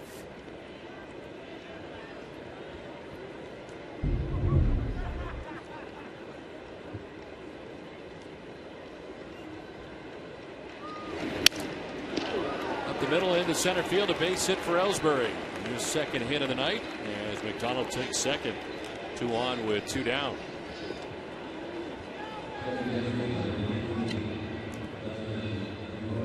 Now 6 players in the Red Sox lineup with 2 or more hits already in this ball game tonight, and we're only in the top of the 4th, Don.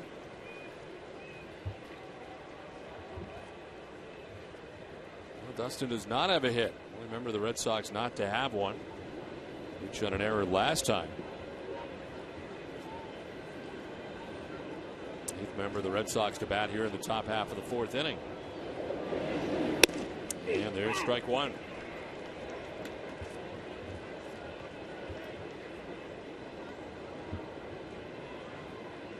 Droy struck out, grounded out, reached on an error.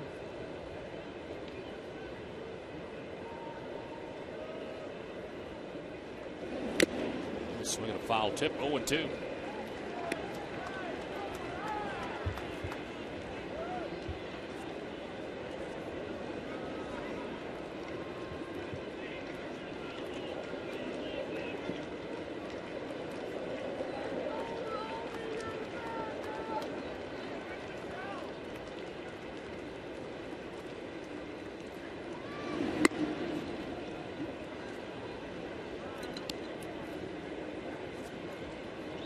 Wait so far for John Lester.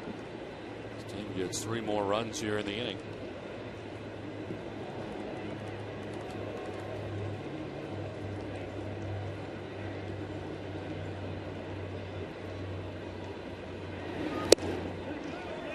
Did he go? They check no. First base umpire Jeff Kellogg.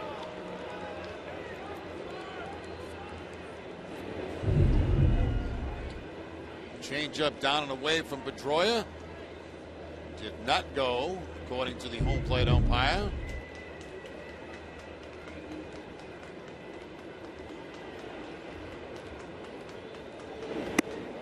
Up high, ball 3, full count. 123 pitches thrown by Blue Jays pitching in this game already. We're in the 4th inning with 2 outs. Just that stat alone will tell you they're in trouble. Down 11-0 is John Farrell.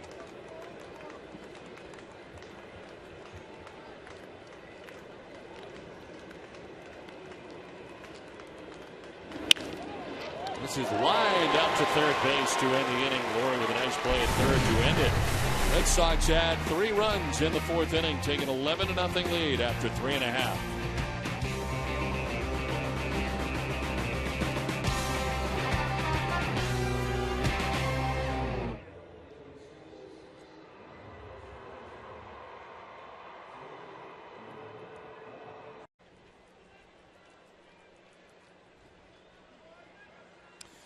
Nothing. Red Sox on top of Toronto, out hitting the Jays 15-2. Adam Lynn leading it off here for Toronto in the 4th inning. Lynn grounded out to third base in the 1st inning. He's 0 for 1. With 2 hits for the Jays. Escobar's got them both. A leadoff hitter and shortstop, both singles to right. 23-minute wait for John Lester.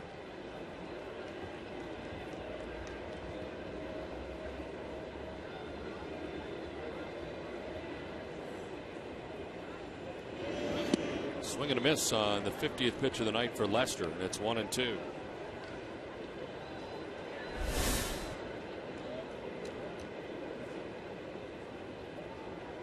Lind, Encarnacion, and Johnson to bat here in the bottom of the 4th inning for Toronto.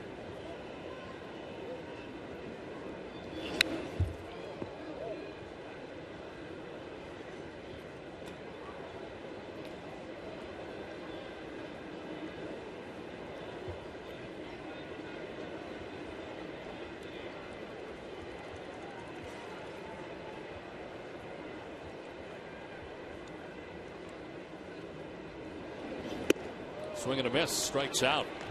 It's the 6th strikeout for Lester, and there's 1 out in the 4th inning. And the first he's had tonight on his curveball. Curveball that time to Adam Lynn, who continues to have big time problems with John Lester.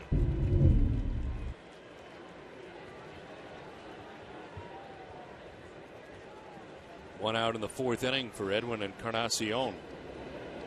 He struck out swinging in the 2nd inning. Lines 1 foul. Time now for the answer to our AT&T trivia question. Which 2 2008 first-round picks had walk-off RBIs against the Red Sox this season? And the answer: David Cooper and Brett Lawrie. Lawrie was drafted 16th overall by Milwaukee. Had the walk-off home run yesterday. Cooper was taken 1 pick after Lawrie by Toronto. A walk-off sac fly against the Red Sox back on May 10th. Cooper also had his first major league home run in that game. Lawrie's walk-off was the first of his career.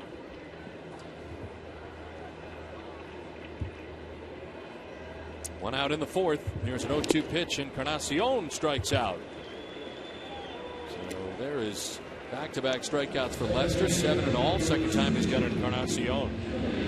Get him on a fastball back in the 2nd inning. This time the curveball. So both the strikeouts here in the 4th coming on the curveball from John Lester. 2 down for Kelly Johnson, who struck out in the 2nd inning.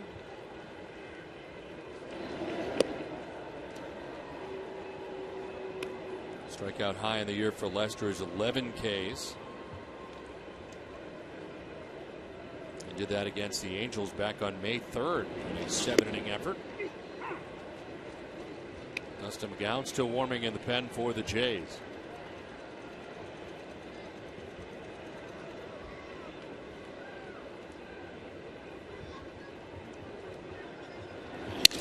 Broken bat, fly ball to right center. Over comes McDonald, and Ellsbury goes tumbling in behind him. But McDonald makes the catch. It ends the fourth inning. It's 11-0. Red Sox on top.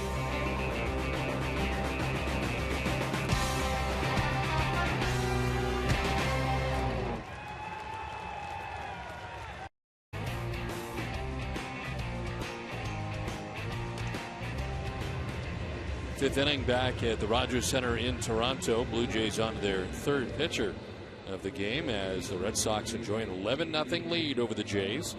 Out hitting Toronto 15-2.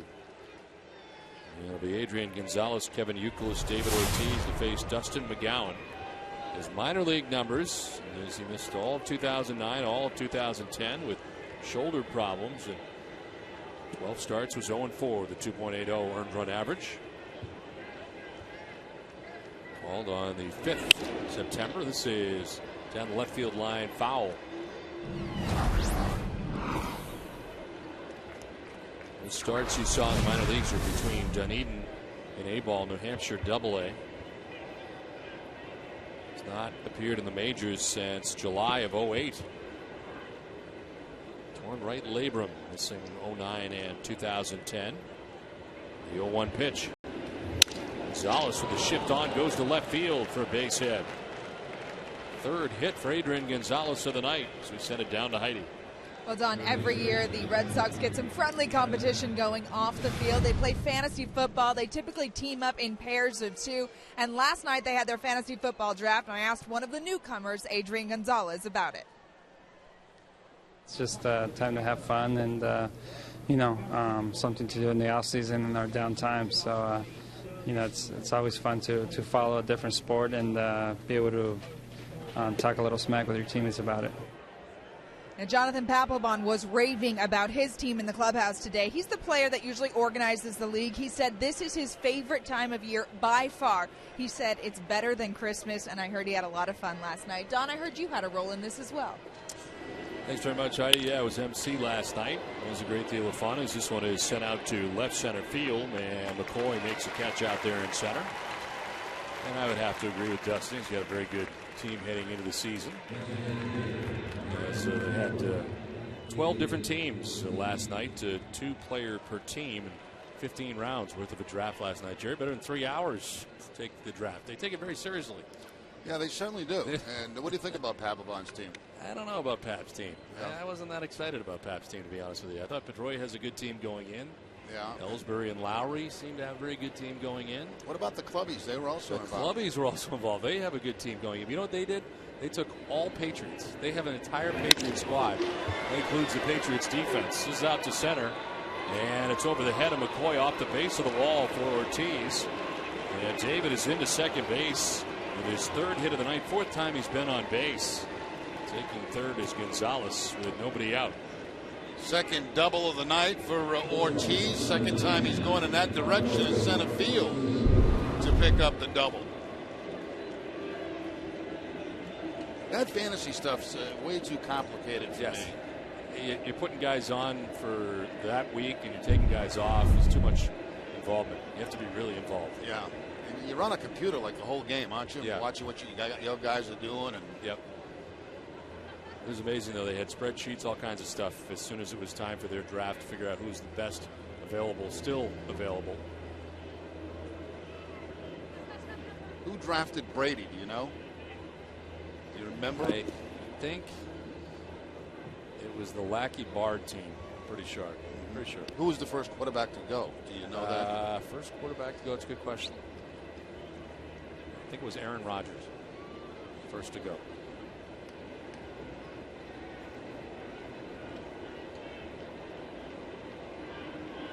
They had 2 players basically for each team, and there was 12 altogether.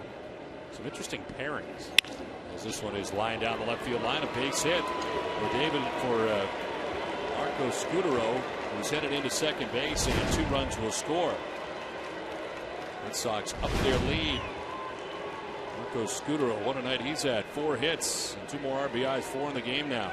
Yeah, 2 doubles, 2 singles, 3 doubles now, excuse me, and a single. 4 runs batted in, and the beat just goes on and on for the Red Sox. Yes, the Red Sox could not buy a run yesterday. Tonight, all Boston. Third time he's had 3 doubles in a game in his career.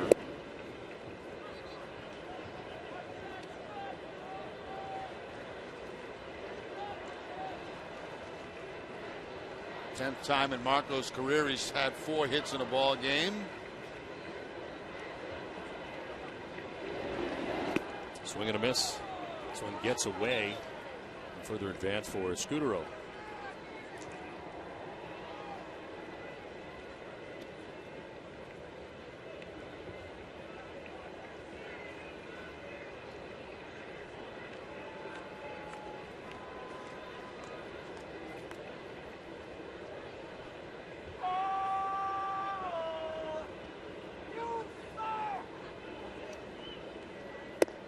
Down and in, 2-1.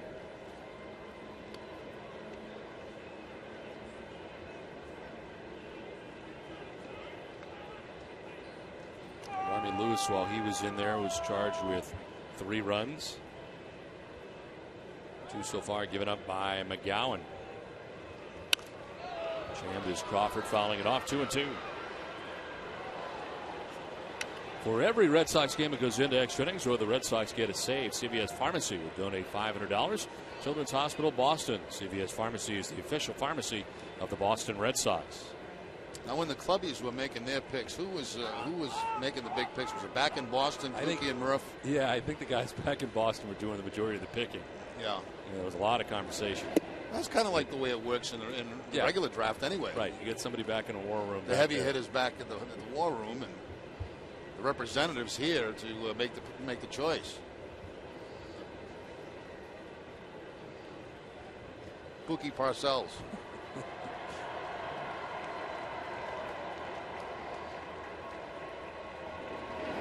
Swing and a miss, and Crawford strikes out for the 2nd time tonight. And he's out number 2 of the 5th. How about a promo, Don? Well, tonight, after school, stay with Nesson for Nesson Daily, presented by Sunlight Financial with Randy Scott. Show you Sean Thornton's day with the Stanley Cup. Don't want to miss that. Plus the latest from the Patriots. You'll hear from Bill Belichick about the Pats Dolphins matchup on Monday night.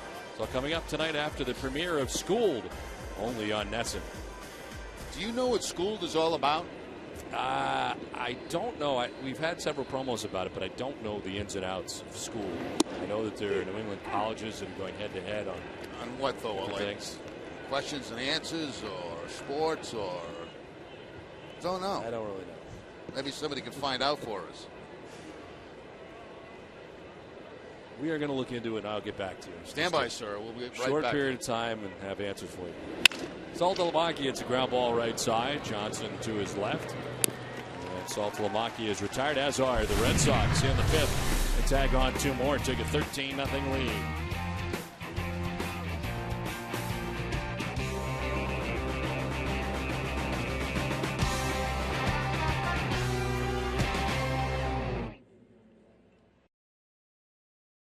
EasternBank.com.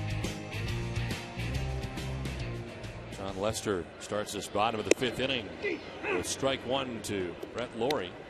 Red Sox with a defensive change in left. A guy we saw a lot of in spring training. Nate Spears is in left field for the Red Sox. We had that beautiful shot of downtown Toronto. I can't think of another city that we go to that has more downtown condominium living than Toronto. And growing. It continues to grow. Every time we come here, there's new ones popping up all over the place.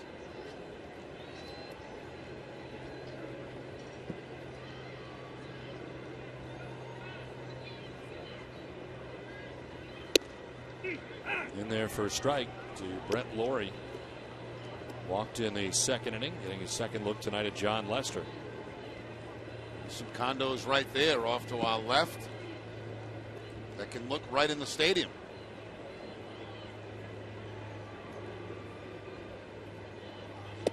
Swing and a miss. Lester racks up his 8th strikeout of the night.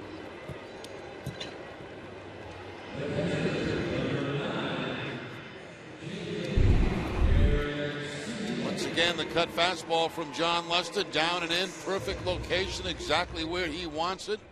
and he's been getting it there consistently all night long. Nesson Blimp flying around downtown Toronto.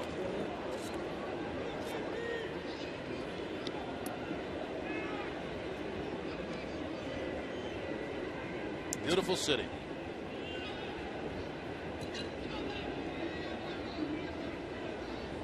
JP Arancibia. It's a ground ball left side. Scudero gets up quickly, throws to first off the mark, and it pulls Adrian off the bag. The reaching is Arancibia. It's a base hit for Arancibia as we send it down to Heidi. Don, just in case you missed it earlier, Josh Beckett was examined back in Boston today after leaving the game in the 4th inning yesterday with a sprained ankle. Beckett was evaluated at Massachusetts General Hospital by the Sox medical staff, including foot and ankle specialist Dr. George Theodore. Now, the Red Sox released a statement from team Dr. Tom Gill. He said Beckett's examination was consistent with an ankle sprain. An MRI was performed that confirmed no other injury to his ankle tendons or his Achilles tendon. The team will reevaluate his symptoms and availability later this week. Don? All right, Heidi, thank you very much. 1 out, 1 on. Mike McCoy, this one gets away, and the second base goes Arancibia. Wild pitch charged to Lester. Base hit by Arancibia, only the 3rd hit of the night for the Jays.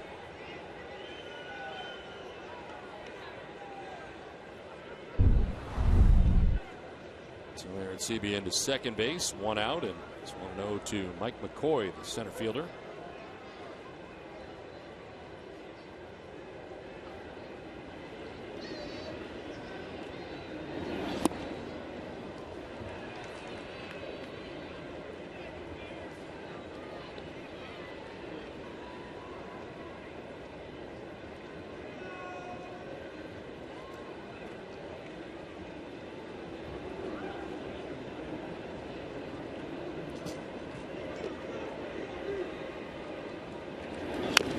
Chop foul. 1-2. 8 strikeouts for Lester. Mentioned earlier his season high is 11.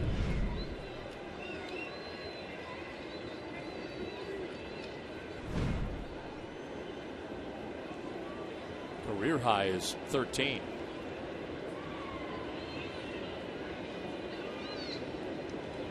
It's 67 pitches with 1 out in the 5th.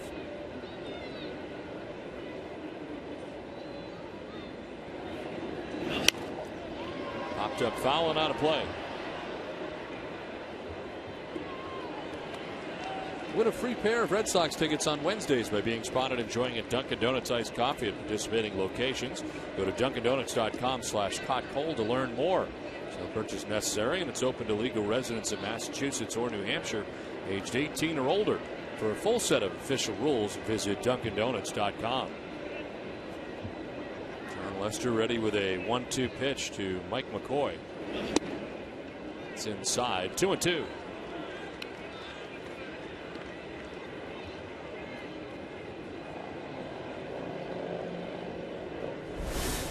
Top of the order, Yunel Escobar, who has been a problem for Lester. He's got a couple of hits tonight.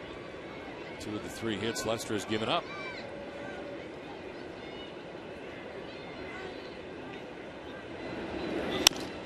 Chop to short. Scudero plays the high hop. Goes to first for out number 2. Arancibia takes third. Let's time out for a look at the road ahead, brought to you by Safeco Insurance. Tomorrow in game 2 of the series, Tim Wakefield will take another shot at win number 200. Wakefield will be making his 58th career appearance against Toronto, with the most he's made against any team. He has 18 wins, a 3.87 ERA against the Jays in his career. Among American League teams, the only team he has defeated more is Tampa Bay. Be his 20th career start at the Rogers Center. Nesson's live coverage begins at 6 p.m. with Red Sox first pitch. 2 outs in the 5th for Yunel Escobar. Swing and a miss for strike 1 on the breaking ball. Escobar 2 hits, singles to right field.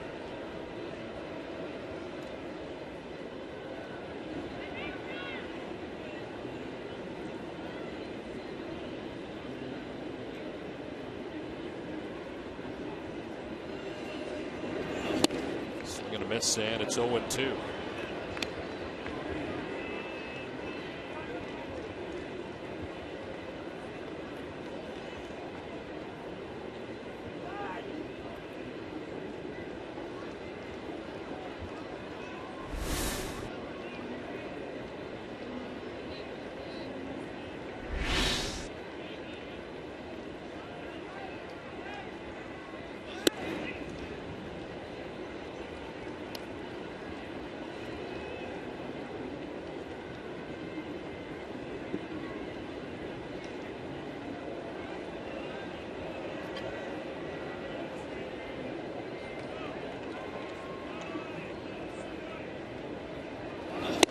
swing and a miss. 9th strikeout for John Lester. He played 5 from Toronto, 13-0 Boston.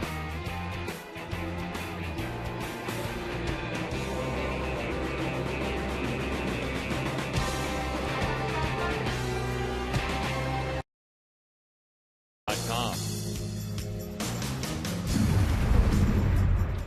13-0 Red Sox on top of the Blue Jays. As we head to the top of the 6th inning, Chris Woodward takes over at second base. Kelly Johnson is done for the night.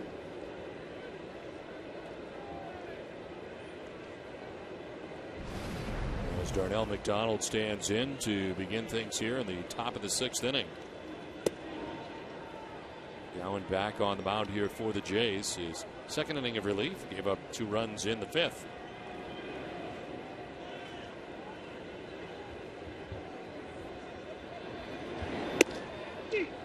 There's a strike and it's 1-1.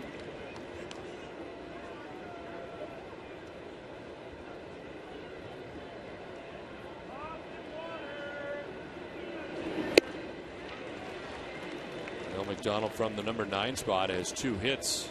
He's also grounded out 2 for 3 in the game.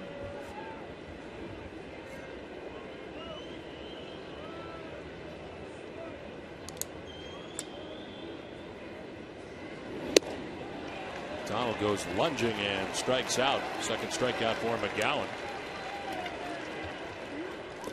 Well, it's time now for today's Twisted but True fact of the game. The 2004 Red Sox were known for the phrase "Cowboy up." The 2011 Milwaukee Brewers may bring that phrase back after a recent flight. Or Houston manager Ron Renneke suggested players head to a Western shop that got close to their trip to St. Louis on Sunday. The result, a group of Milwaukee Cowboys. Of course, at the center of attention was Bruins outfielder Niger Morgan, who went by the name Tony Tombstone, variation of Morgan's alter ego, Tony Plush. Twisted Tea Hard Iced Tea is a refreshing hard iced tea. It tastes like real iced tea. Be a little twisted. Tony Tombstone, huh? Yeah, Tony Tombstone.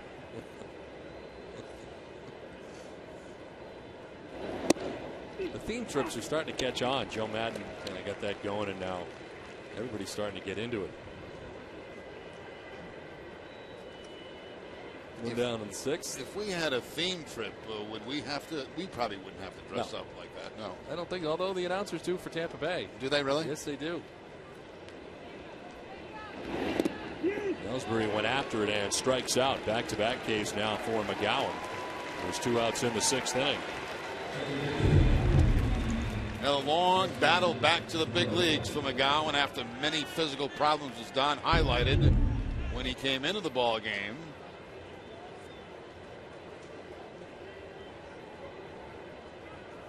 Two down in the 6th inning for Dustin Pedroia. Only member of the Red Sox not to have a hit in this game. Dustin is 0 for 4. It's got to be getting close to the rookie dress-up day, isn't it? Yes, I would think so. Normally the last trip. Probably the last trip, yeah, New York, Baltimore.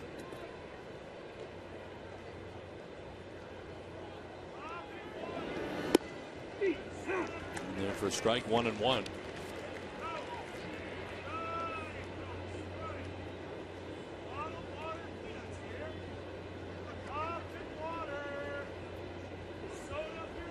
Fifth pitch for McGowan. Broken back grounder towards short. Escobar gobbles it up. Throws out Pedroia and ends the top of the 6th inning. 5.5 done. It's 13-0 Boston.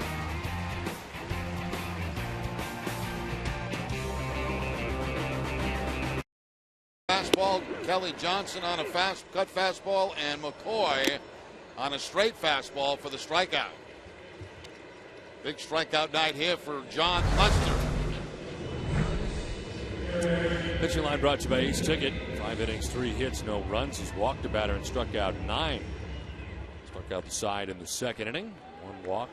74 pitches for Lester as he works here in the 6th inning. Eric Thames leading it off. Left fielder is 0 for 2. Red Sox with a series of changes as Josh Reddick comes into the game in right field. Moving from right to center is Darnell McDonald. And in at second base, Mike Aviles. Dustin Pedroia with the rest of the night off. Red Sox on top 13-0. Here's a fly ball to left. Spears coming in to make the catch. First out of the 6th inning in his major league debut.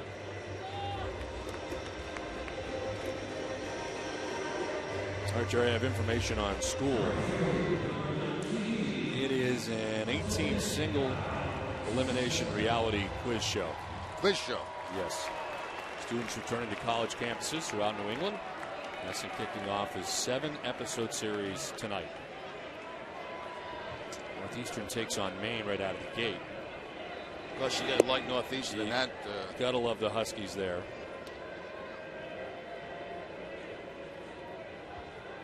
Oh, tonight, prop-driven geometry competition. I'd be very good in that. Here's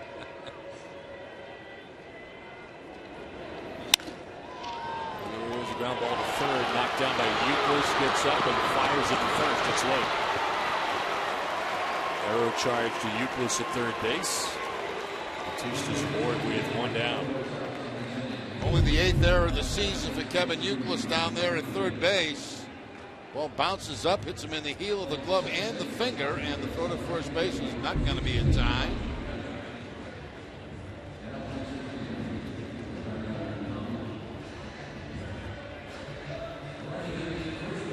Dwayne Wise will pinch run for Bautista at first base.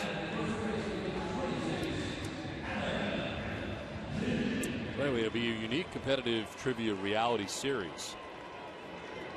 Feature 3 students representing 8 different New England colleges. They go head-to-head single elimination tournament. One of the questions tonight: what year did the first Superman comic debut? One of the questions you'll be challenged with tonight, Jerry. Think about that. I know it was well before I was born. I'm going to have to say, my father told me this, 1938. You're right. 1938, pretty good. So you'll be doing well tonight on school. So far. Yeah. It's Northeastern against Maine, BC against BU, Vermont versus UMass, and Providence against UConn in the first round matchups. So. And I'm pleased to say that I couldn't get into any of those schools. None of them? No. Dual pitchers in there for a strike. Didn't you go to college, show up, and then change your mind or something right out of the gate? Yeah, I did. Yeah. I went to St. Leo's in Florida, and I decided that I enjoyed ping pong more than class. So I lasted about 2 weeks down there, and I came back and got drafted again by the Angels. This is to third. Euclid on the run, and it's in time at first base to get Adam Lind as Wise takes second to weigh in the 6th inning. Well, the battle of wits begins tonight on AT&T School. Nesson's College Face-Off, presented in part by your local Chevy dealers. Watch as Northeastern and the University of Maine kick off the competition tonight following Red Sox coverage. Visit Nesson.com/school for more. This is how bad it was for me, Don. I went down to St. Leo's, and, actually to play baseball, really. And, wasn't for academics? Well, no. I was just lucky to get into a school. And when I got down there, I find out that I'm not academically eligible, so they're going to send me off to a junior college somewhere down in Florida. And I said, no. That's it. That's it. I'm going to play ping pong. Excuse me, I'm going to play ping pong for a couple of weeks, and I'm going to go home and hope that somebody drafts me again, because I already been drafted by the Washington Senators, and I said no, like a fool. Mm-hmm. And then I got in that mess, and then I got drafted by the Angels. I actually went to Roger Williams for I think 1 semester. Did very well. Oh, see. I think you would have, if you had hung in there, probably would have done very well. Well, if I didn't get drafted, I would have had no choice but to hang in there. Yes, but things worked out. Things worked out okay, but I'd recommend every child go to college if you can get in one. If not, enjoy the ping pong. Yeah.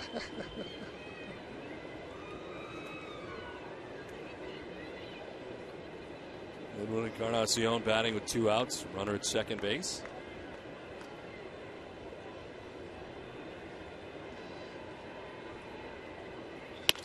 On the ground, sharply hit. Scudero slides to grab it, gets up and throws to first in time to get Encarnacion. And to end the 6th inning, we head for the 7th. 13-0 Boston.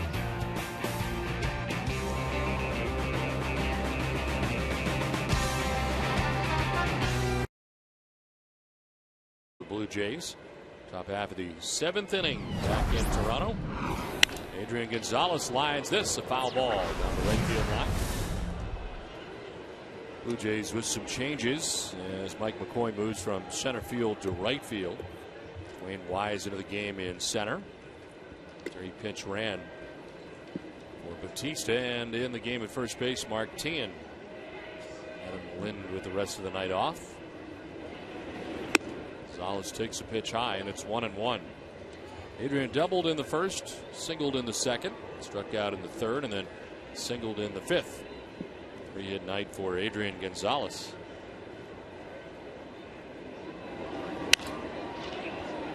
Into shallow center. Wise coming in. One down in the seventh inning. Immediately following the game tonight, stay with us for WB Mason Extra Innings Live with TC Eck and Heidi. Get a breakdown of John Lester's performance tonight. Plus, you'll hear the Sox starters' post-game thoughts, and he'll bring you the manager's perspective in Terry's take. So coming up right after the game on WB Mason Extra Innings Live.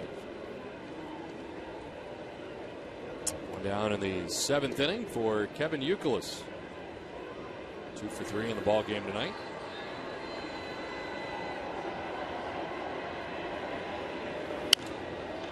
There's one foul off to the right, now to play. I was thinking about that school thing a little bit. This really has been a burden for me to go through life knowing that every time you're in a room with other people, you are the dumbest one in there. Well, just because you didn't go to school doesn't mean that you're dumb. Well, I mean, that's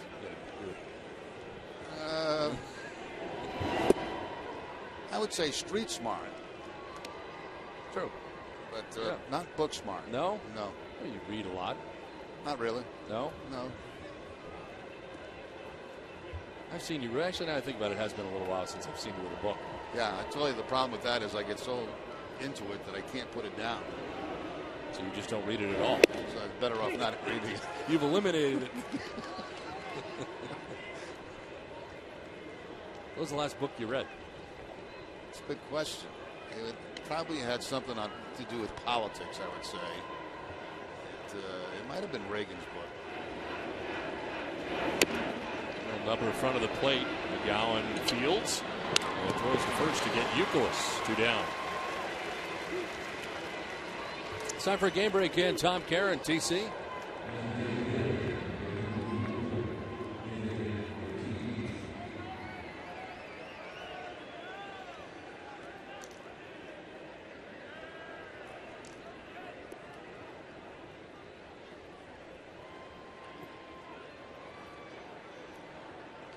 All right, Tom, thanks very much. 13-0 here. Red Sox with the lead. 2 outs in the seventh inning. And David Ortiz, a batter. He's had a big night. David with 3 doubles and a single in the game. As he takes strike one.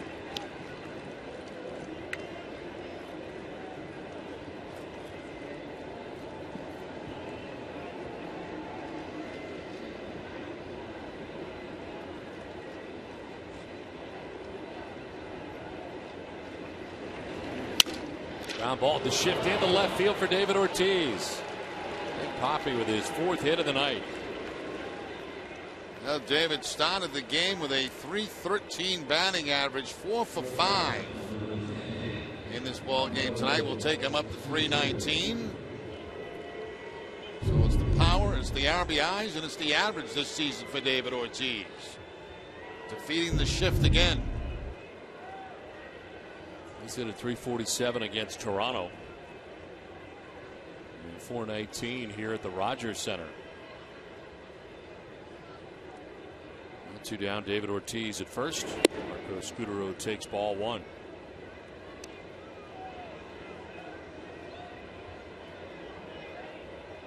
Marco's had a big night. 4 hits in the game, 4 for 4, 3 doubles.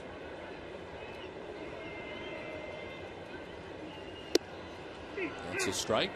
Well, remember to tune in to NESN each game night at midnight for the Sox latest matchup replayed in a convenient 2-hour format on Sox in 2, presented by Ace Tickets. Great seats at great prices.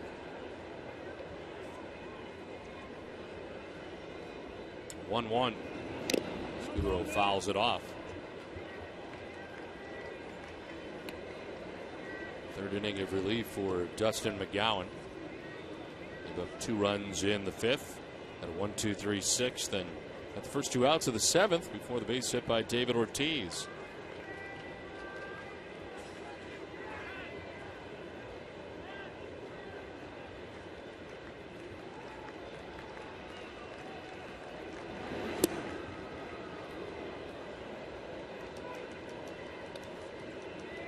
Texas up their lead to 8-0 over Tampa Bay tonight.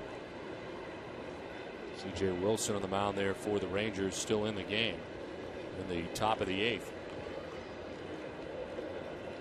4 RBIs for David Murphy in that game.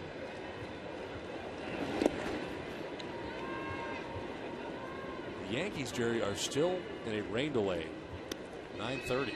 Now they say there's a lot of bad weather up and down the East Coast. And a lot of the week is supposed to be like that from what I understand. We are fortunate to have a dome here, and of course, which we haven't needed, and down in St. Pete over the weekend. 3-2 is outside, ball 4.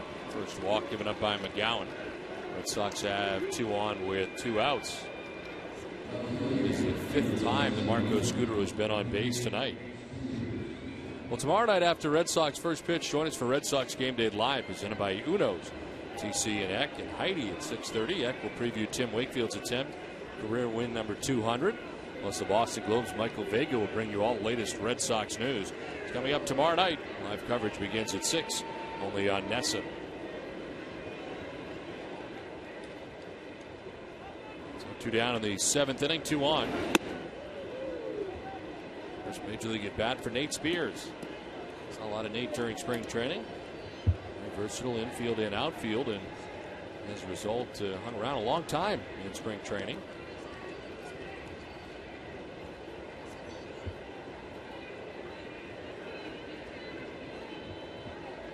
He's been in the Orioles and Cubs organizations. This is in the air to left field. James moving in towards the line, makes the catch. It ends the inning. Red Sox strand a pair, but lead it 13-0. 7th inning stretch. Let's check in with your need to know with NESN Daily, presented by Sunlight Financial. Here's Randy Scott.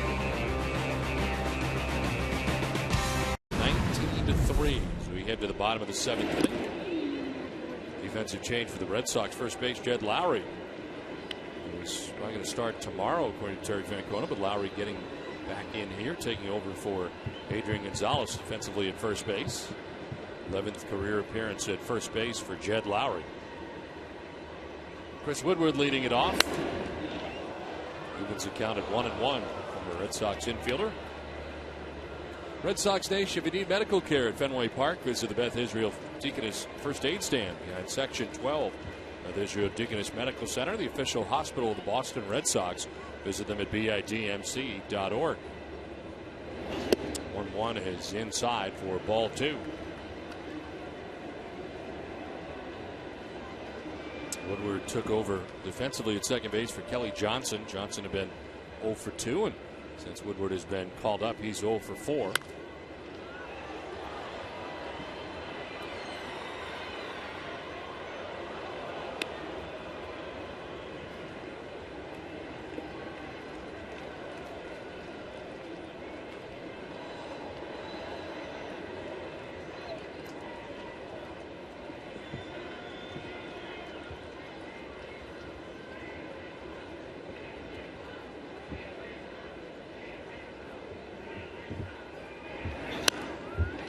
Fouled off to the right, now to play. Kyle Weiland, Terry Francona said, would be available in the pen. He is warming in the pen right now. Weiland scheduled to make a start coming up here for the Red Sox. He's scheduled to start on Saturday against Tampa Bay. 2-2, crank foul off to the left, out of play.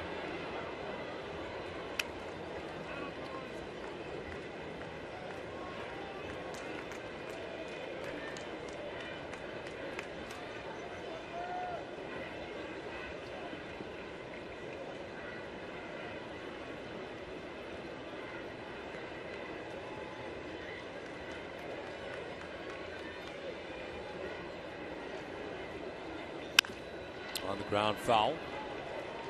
Still 2-2. Lester with 9 strikeouts through 6+ innings. Walked only one.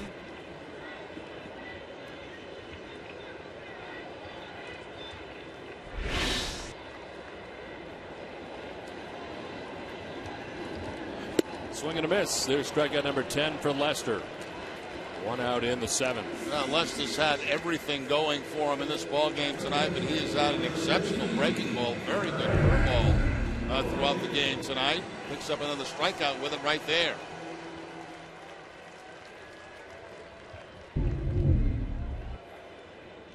th career game with 10 or more for John Lester. Season high is 11. Red Laurie, the batter, as he takes ball one inside. Laurie walked in the second inning, struck out swinging in the fifth.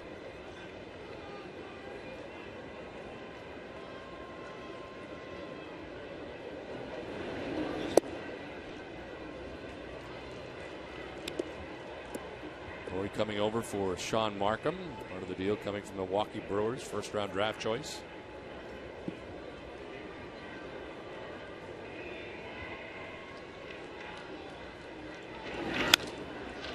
Fly ball out to right field. Reddick moves over and makes the catch. 2 down.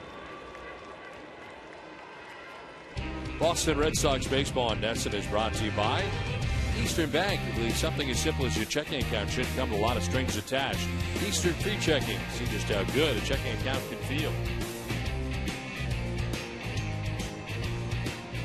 2 away in the 7th inning. Pierre and Sebia, the Blue Jays catcher. Struck out and reached on an infield hit.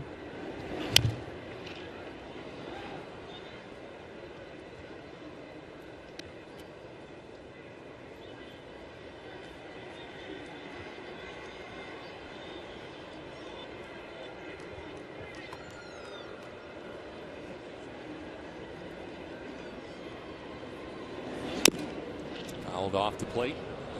The third base way. Down 0-2 is Aaron Sebia.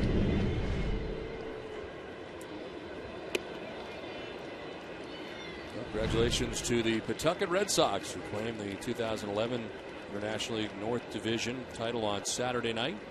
And begin the best of 5 International League semifinals tomorrow night at Lehigh Valley. It's the Phillies AAA. Swing and a miss, and Lester picks up his 11th strikeout, tying a season high. 13-0. Red Sox on top. The end of 7.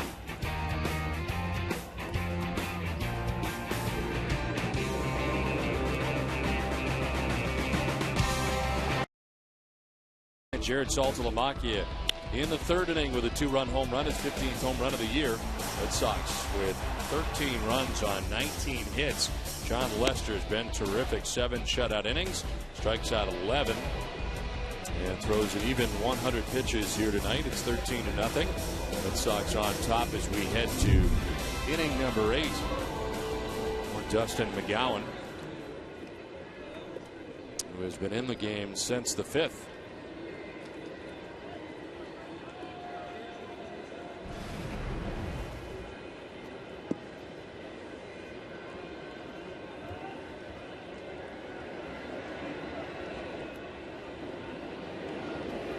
Saltalamacchia fouls it back.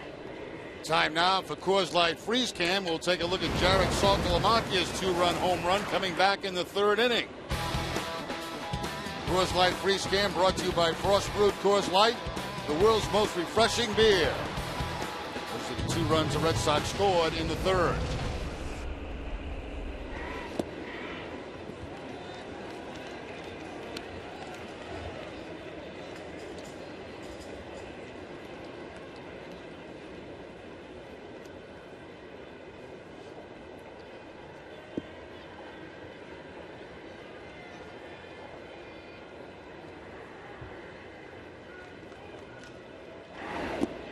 In the 3rd, 1-2.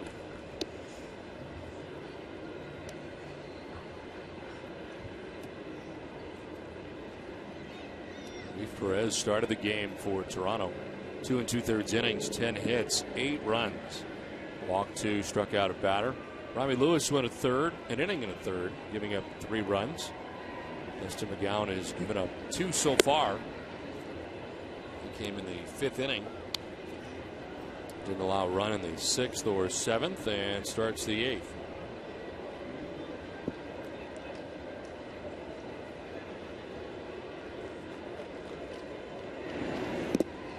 Full count now to Saltalamacchia.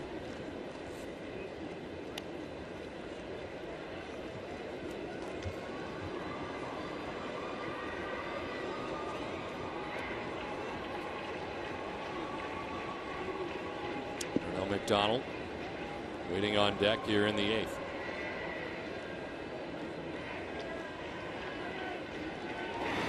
Swing and a miss. Saltalamacchia down on strikes. 4 strikeouts now for McGowan. That's been a pretty good outing for McGowan, considering the guy has been off for such a long time. Tailing fastball that time to the outside part of the plate to pick up the strikeout. Has to feel good for McGowan just to be back up on the mound pitching in a major league game. Darnell McDonald. Liner foul down the right field line. McDonald 2 hits, single to center, single to right. A 2-for-4 game.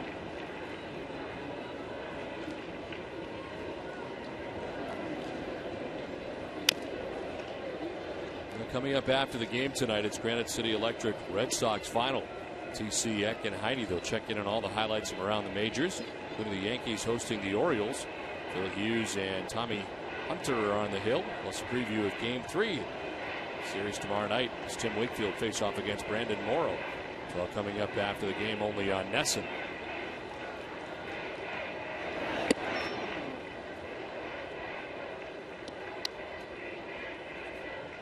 Yankees still in a rain delay in New York.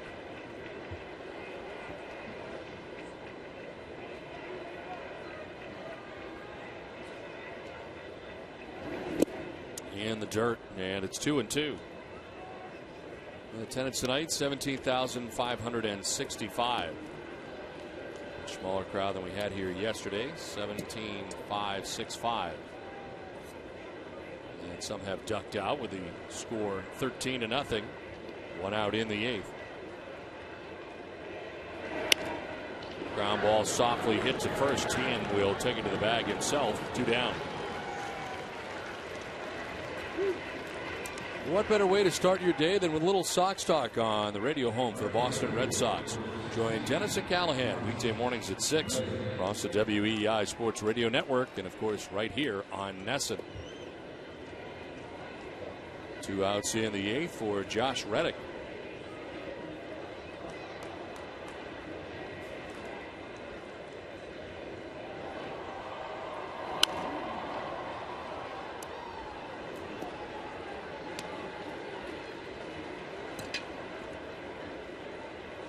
Reddick at .292, 6 homers, 26 runs batted in. Came into the game defensively an inning ago.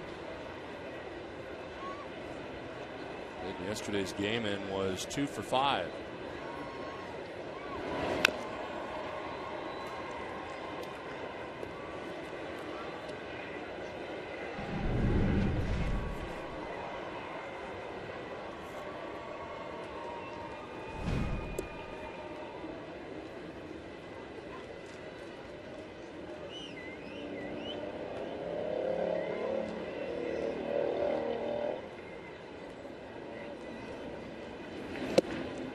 Outside, 1-2.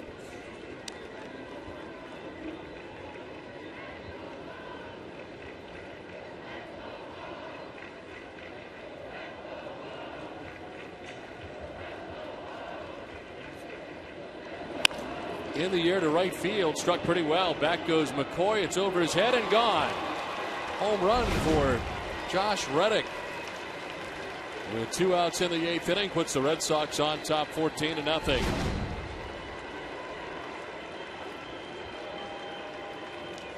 Now Reddick gets a breaking ball that's down and in and hits the line drive that hits off the top of the wall and then over the wall in right field.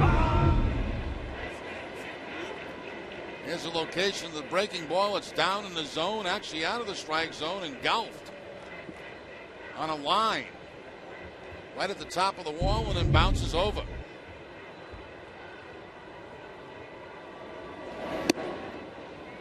ties the season high for the Red Sox at 20 hits. Hess and Hess Express are proud sponsors of the Red Sox and the Red Sox on NESN. During the 2011 Red Sox season, Hess and Hess Express will donate $500 to the pediatric trauma program at Children's Hospital Boston for every Red Sox home run. Hess and Hess Express committed to helping the cause. Aviles waiting on a 1-1.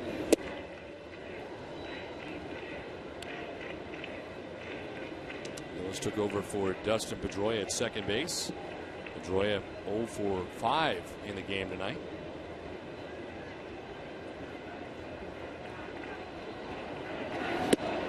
Swing and a miss, 2-2.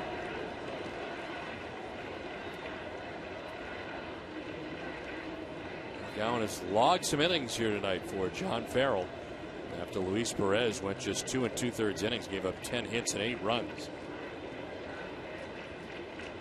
Fourth inning of relief for McGowan, and he strikes Aviles out to end the inning. 5 strikeouts for Aviles. Reddick with a home run. Red Sox lead at 14-0.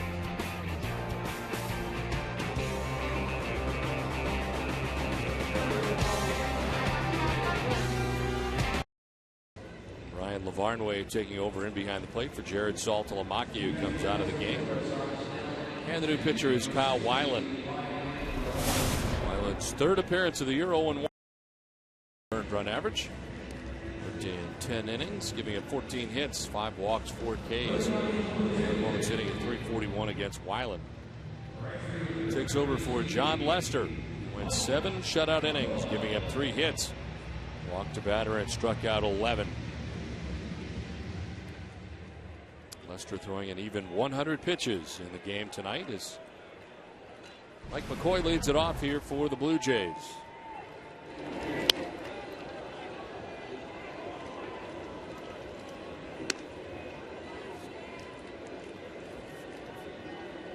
McCoy struck out in the 3rd inning, grounded out in the 5th.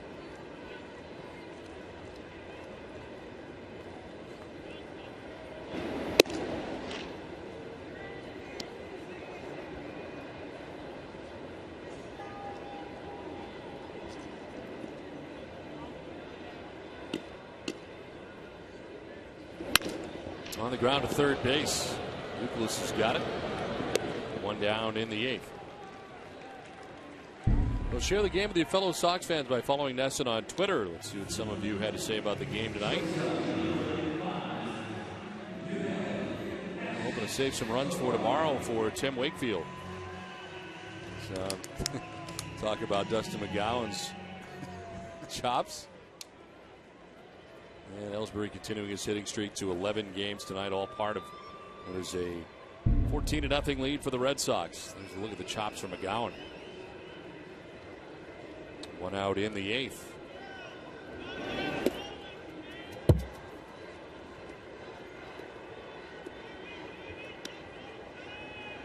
El Escobar, 2 hits in the game, 2 for 3. Single in the 1st, single in the 3rd, and struck out swinging in the 5th.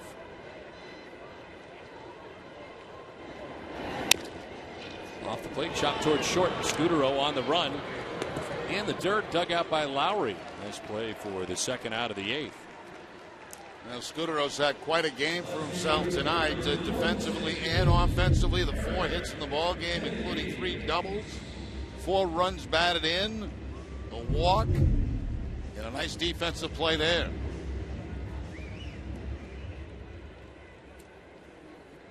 Two down in the 8th for Eric Thames, who is 0 for 3 in the game.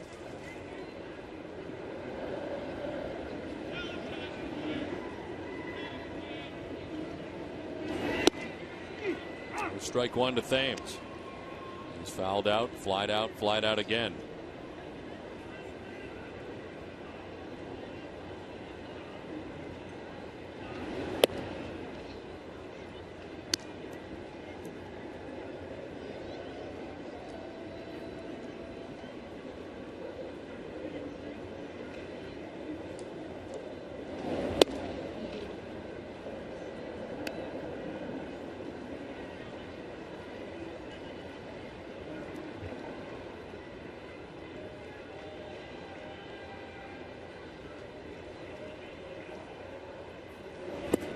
In the dirt, 3-1.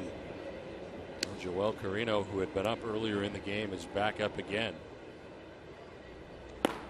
He was up in the first inning. He's now up in the 8th with 2 down. 3-1 pitch. This one fouled off. The home plate umpire, Tim Timmons.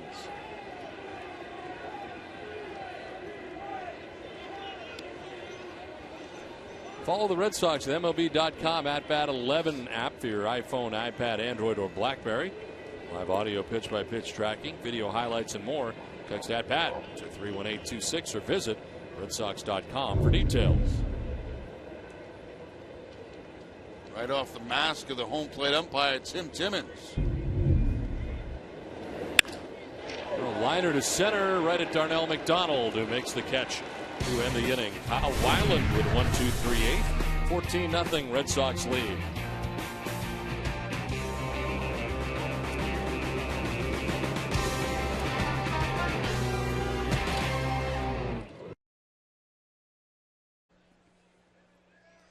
$14-0 Red Sox on top of the Blue Jays as we head to inning number 9. And Jed Lowry leading it off against Dustin McGowan. Off the end of the bat, foul. Jed Lowry taking over at first base for Adrian Gonzalez with 3 hits in the game tonight, 2 RBIs. Jed's hitting at .266, 4 home runs and 30 runs batted in.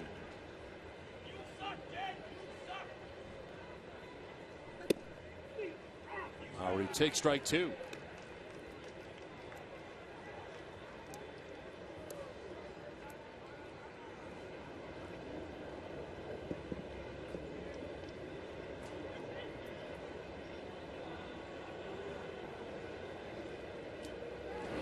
First action Jed Lowry has seen since leaving last Saturday's game. 4th inning with left shoulder tightness.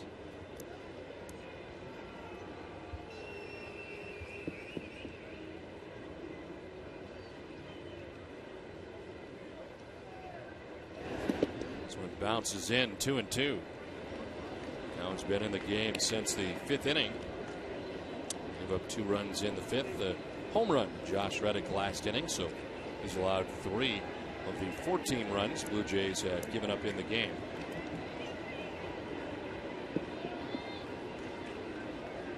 Painful to watch tonight for John Farrell. Ball 3, full count.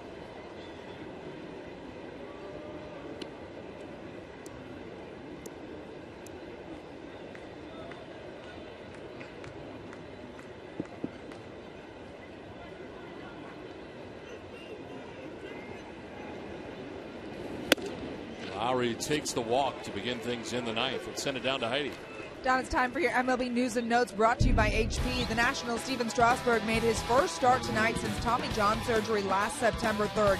He picked up right where he left off, hitting 99 on the radar gun and pitching 5 shutout innings against the Dodgers. Strasburg threw 56 pitches, giving up just 2 hits. After a leadoff double, he retired 11 straight. And Cliff Lee proved dominant again as he blanked the Braves in a 9-0 shutout win. It's his 7th straight win. Lee is not allowed to run over his last 3 starts. He has a 0.37 ERA over his last 6 starts, and today he was named the NL Pitcher of the Month for August. Don? All righty, thank you very much. Jed Lowry at first base, nobody out. Euclid fouling a pitch off and is down 0-1.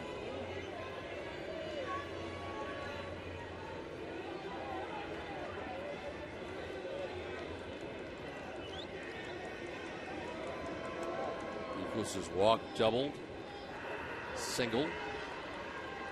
There's 2 of the Red Sox 20 hits.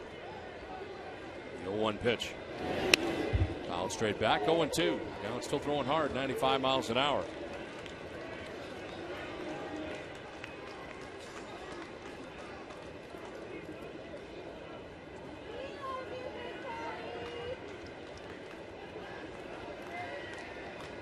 Wise center fielder over towards right center on Euclid.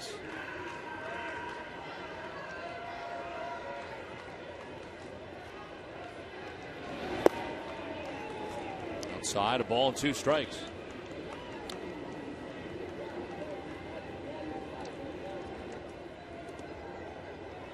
David Ortiz He's waiting on deck. David's had a big night.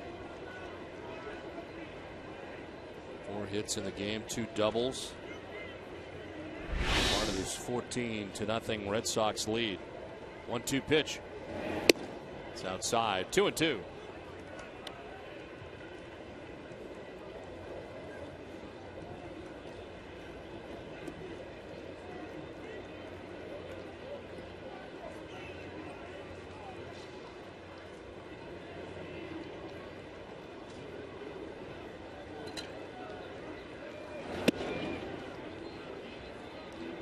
Full count now to Youkilis after McGowan walked Lowry to begin things here in the 9th. Don't forget, coming up immediately after the game, to stay with us for WB Mason Extra Innings Live.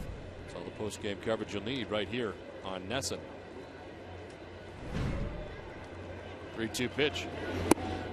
Youkilis takes ball 4, and he'll head down to first base. Back-to-back walks to begin the 9th inning. Now here comes John Farrell. As McGowan walks 2 to begin the 9th inning. Pitching change from Toronto, 14-0 Boston.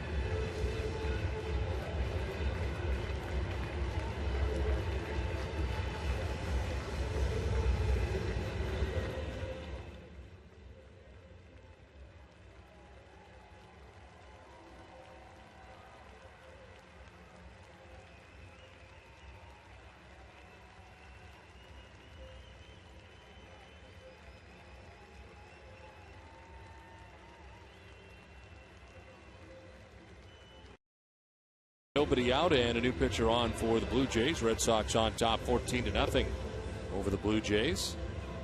And Joel Carina comes into the game now for the Jays. Been up in the first inning and in the game here in the 9th. 6th appearance, no record, 1.13 earned run average. 8 innings, he's given up 8 hits, walked 3, struck out 5, and when it's hitting at .258 against him. Has held right-handed hitters to just a 167 average. His major league debut back on August 23rd against Kansas City. He's called up from AA New Hampshire. 24 games with the Fisher Cats this season. All starts, he was 7-9 with a 3.41 earned run average.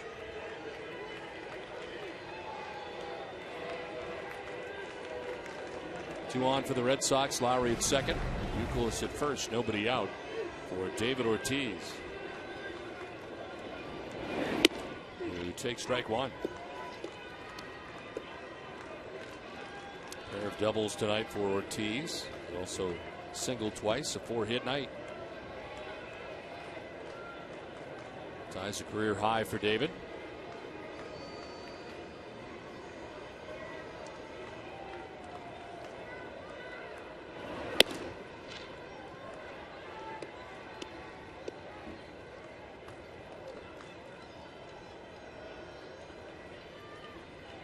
Shift this time for the Jays.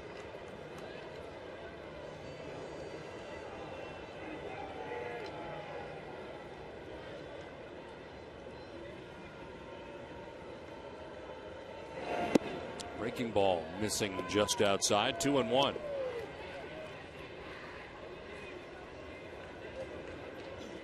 was pitch number 201 thrown tonight by Toronto pitching.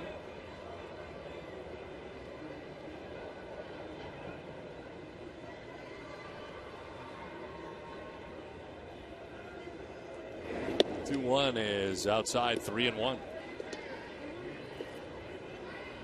Last couple of breaking balls trying to backdoor, trying to pick up the outside corner against David Ortiz.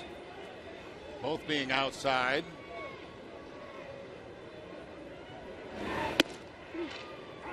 That's a strike that time. Also a strike. Ortiz thought he might have had ball 4. Full count. 2 on already, nobody out. 10-1 on the A's scoreboard as the Tigers beat the Indians. 3 RBIs in that game for former Red Sox catcher Victor Martinez. 3-2 pitch to David Ortiz. And a swing and a miss. David strikes out for the first out of the 9th. Well, after a couple of breaking balls away and mostly every pitch away from Ortiz in the bat, then he comes back inside with the breaking ball and fools Poppy. First 5 pitches had been away. The 6th pitch down and in. C.J. Wilson, a complete game shutout for the Texas Rangers. Rangers winning 8-0. 5 hits for Tampa Bay in that game. Scudero to center. Wise is there to make the catch. 2 down. First time Scudero has been retired tonight. Been on base 5 times in the game. 3 doubles, 4 RBIs. Big night for Scudero, former Blue Jay. 2 down in the 9th. And here's Nate Spears.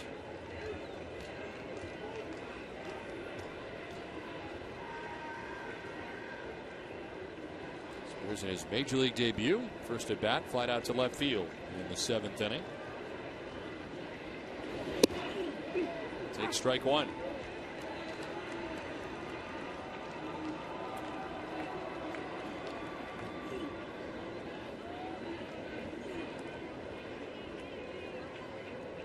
Spears, 26 years old, born in Fort Myers, Florida. Resides in Indiana during the offseason. Swing and a miss. It's down 0-2. Signed as a minor league free agent by the Red Sox December of 2009. Played at Double-A last year. Portland 136 games at 272. Saw a lot of them at spring training this year. Both in the infield and in the outfield.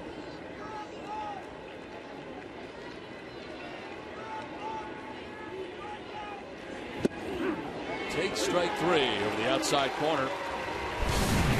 Rita comes in and is impressive. 14-0 Red Sox. We head to the bottom of the 9th.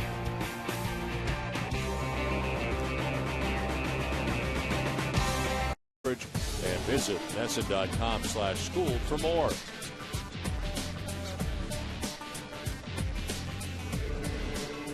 Last half of the 9th inning, 14-0. Red Sox on top of the Blue Jays.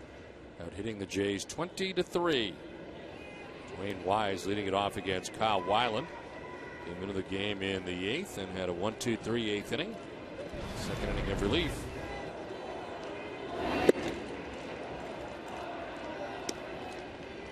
As you mentioned, Don Weiland going to get a start down against Tampa Bay over the weekend. Ground ball to short. Scudero's throw is dug out by Lowry. This backhanded scoop, 1 down in the 9th.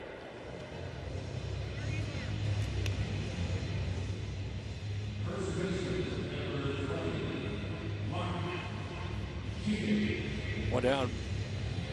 Martin coming up here. Took over for Adam Lind at first base. First at bat for Tien, 189 average, 4 home runs. 13 runs batted in for the former Kansas City Royal. A reminder to stay with us for Granite City Electric Red Sox final. Post-game coverage coming up after the game from our NESN studios.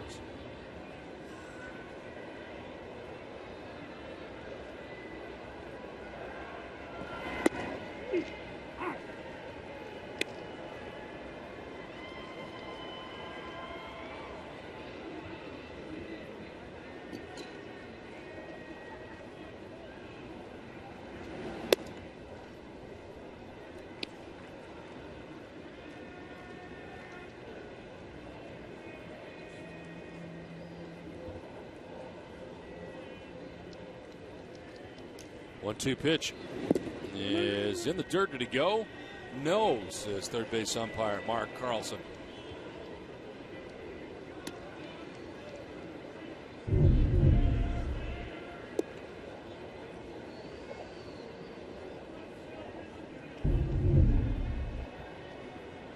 Well, the Red Sox in this game were 9 for 25. Runners in scoring position.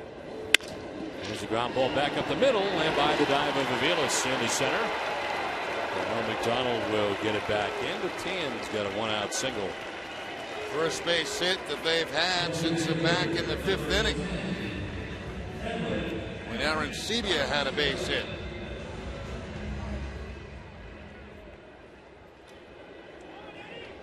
One out, one on. And Edwin Encarnacion, the batter. 0 for 3 in the game. He struck out twice and grounded out.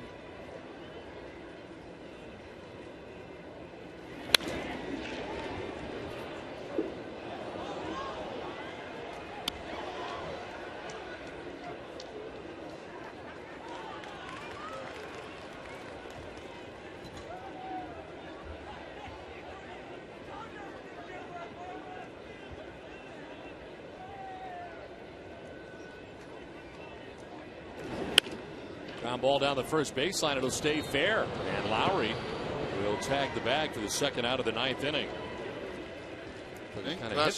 He wasn't running. He thought that ball was going to go foul.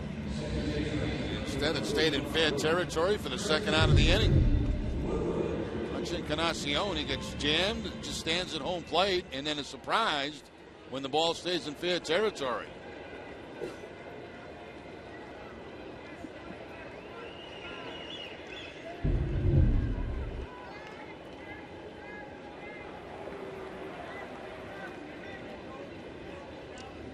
Two down in the 9th.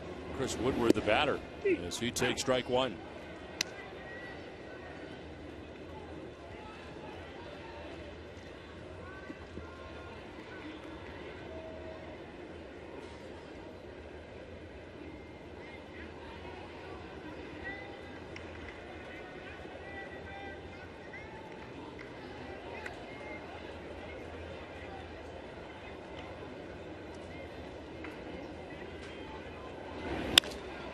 Popped up into center field. McDonald comes in and puts it away. The Red Sox win it 14-0 tonight. An impressive victory for the Red Sox, who bang out 20 hits in the game. 3 hours and 10 minutes. The Red Sox win it 14-0. For Jerry Remy and Heidi Wadney, I'm Don Orsillo saying good night from the Rogers Center. Join us again tomorrow night for Game 3 of this 4-game series. Pitching match will be Tim Wakefield facing Brandon Morrow. Live coverage begins at 6. This has been a presentation of NESN, New England's most watched sports network. Let's send it now to the NESN Television Center. Here's Tom Caron.